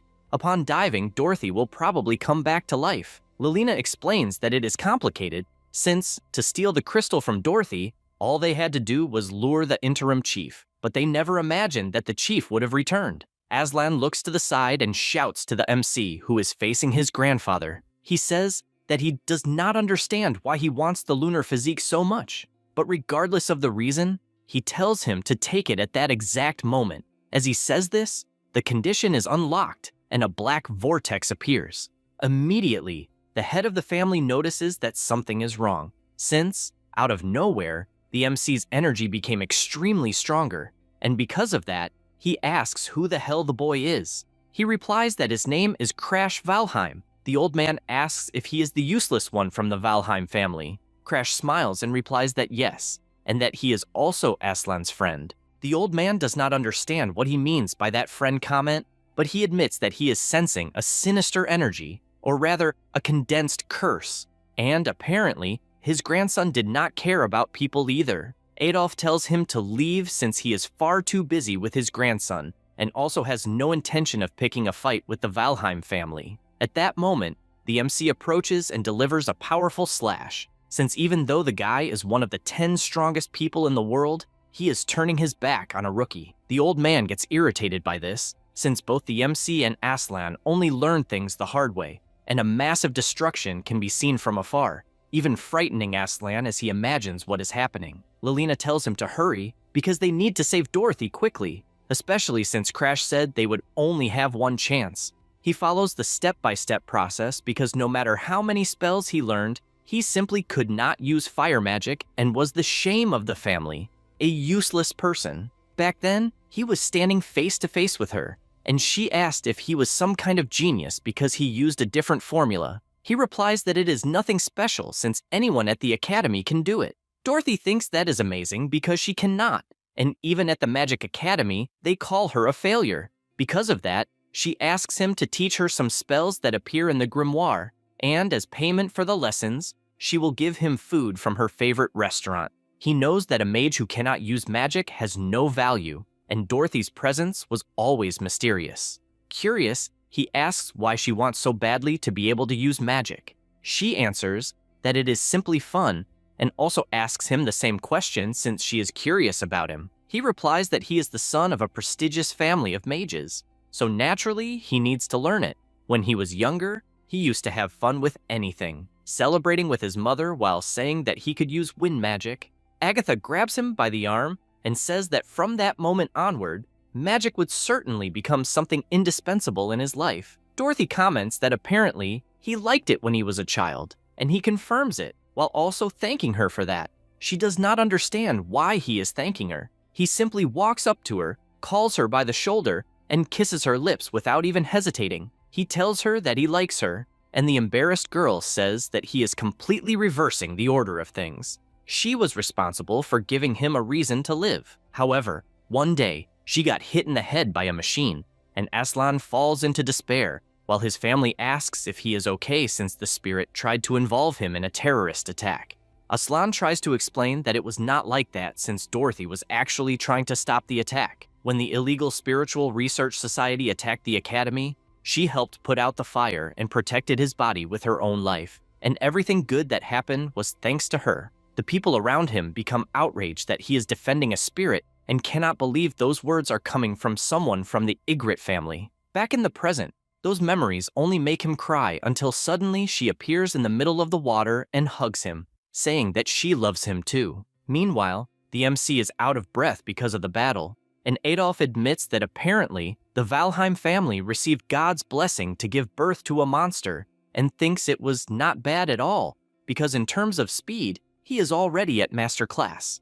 However, gathering energy in his hand, he warns that he cannot let him take another step and tells him to get out of the way immediately. At that moment, a powerful light appears in the middle of the lake, and the crow shows up reporting that the spirit has finally revived. He thinks that is incredible and knows that the 3-second penalty that corrupted his body was neutralized thanks to the dark lunar physique he obtained from Aslan. Because of that, not only can he maintain his strength during battle, but if he corrupts his power while aiming to maintain it for 3 seconds, he should be able to wield power on a completely different scale. He tries to push his power further and further to its limit, and Adolf is shocked because he knows exactly what that power is. The MC finally surpasses his own limits and activates the second form of the Heavenly Sword of Blazing Destruction. He attacks his target with everything he has until he manages to break through the fire barrier and causes colossal destruction around him.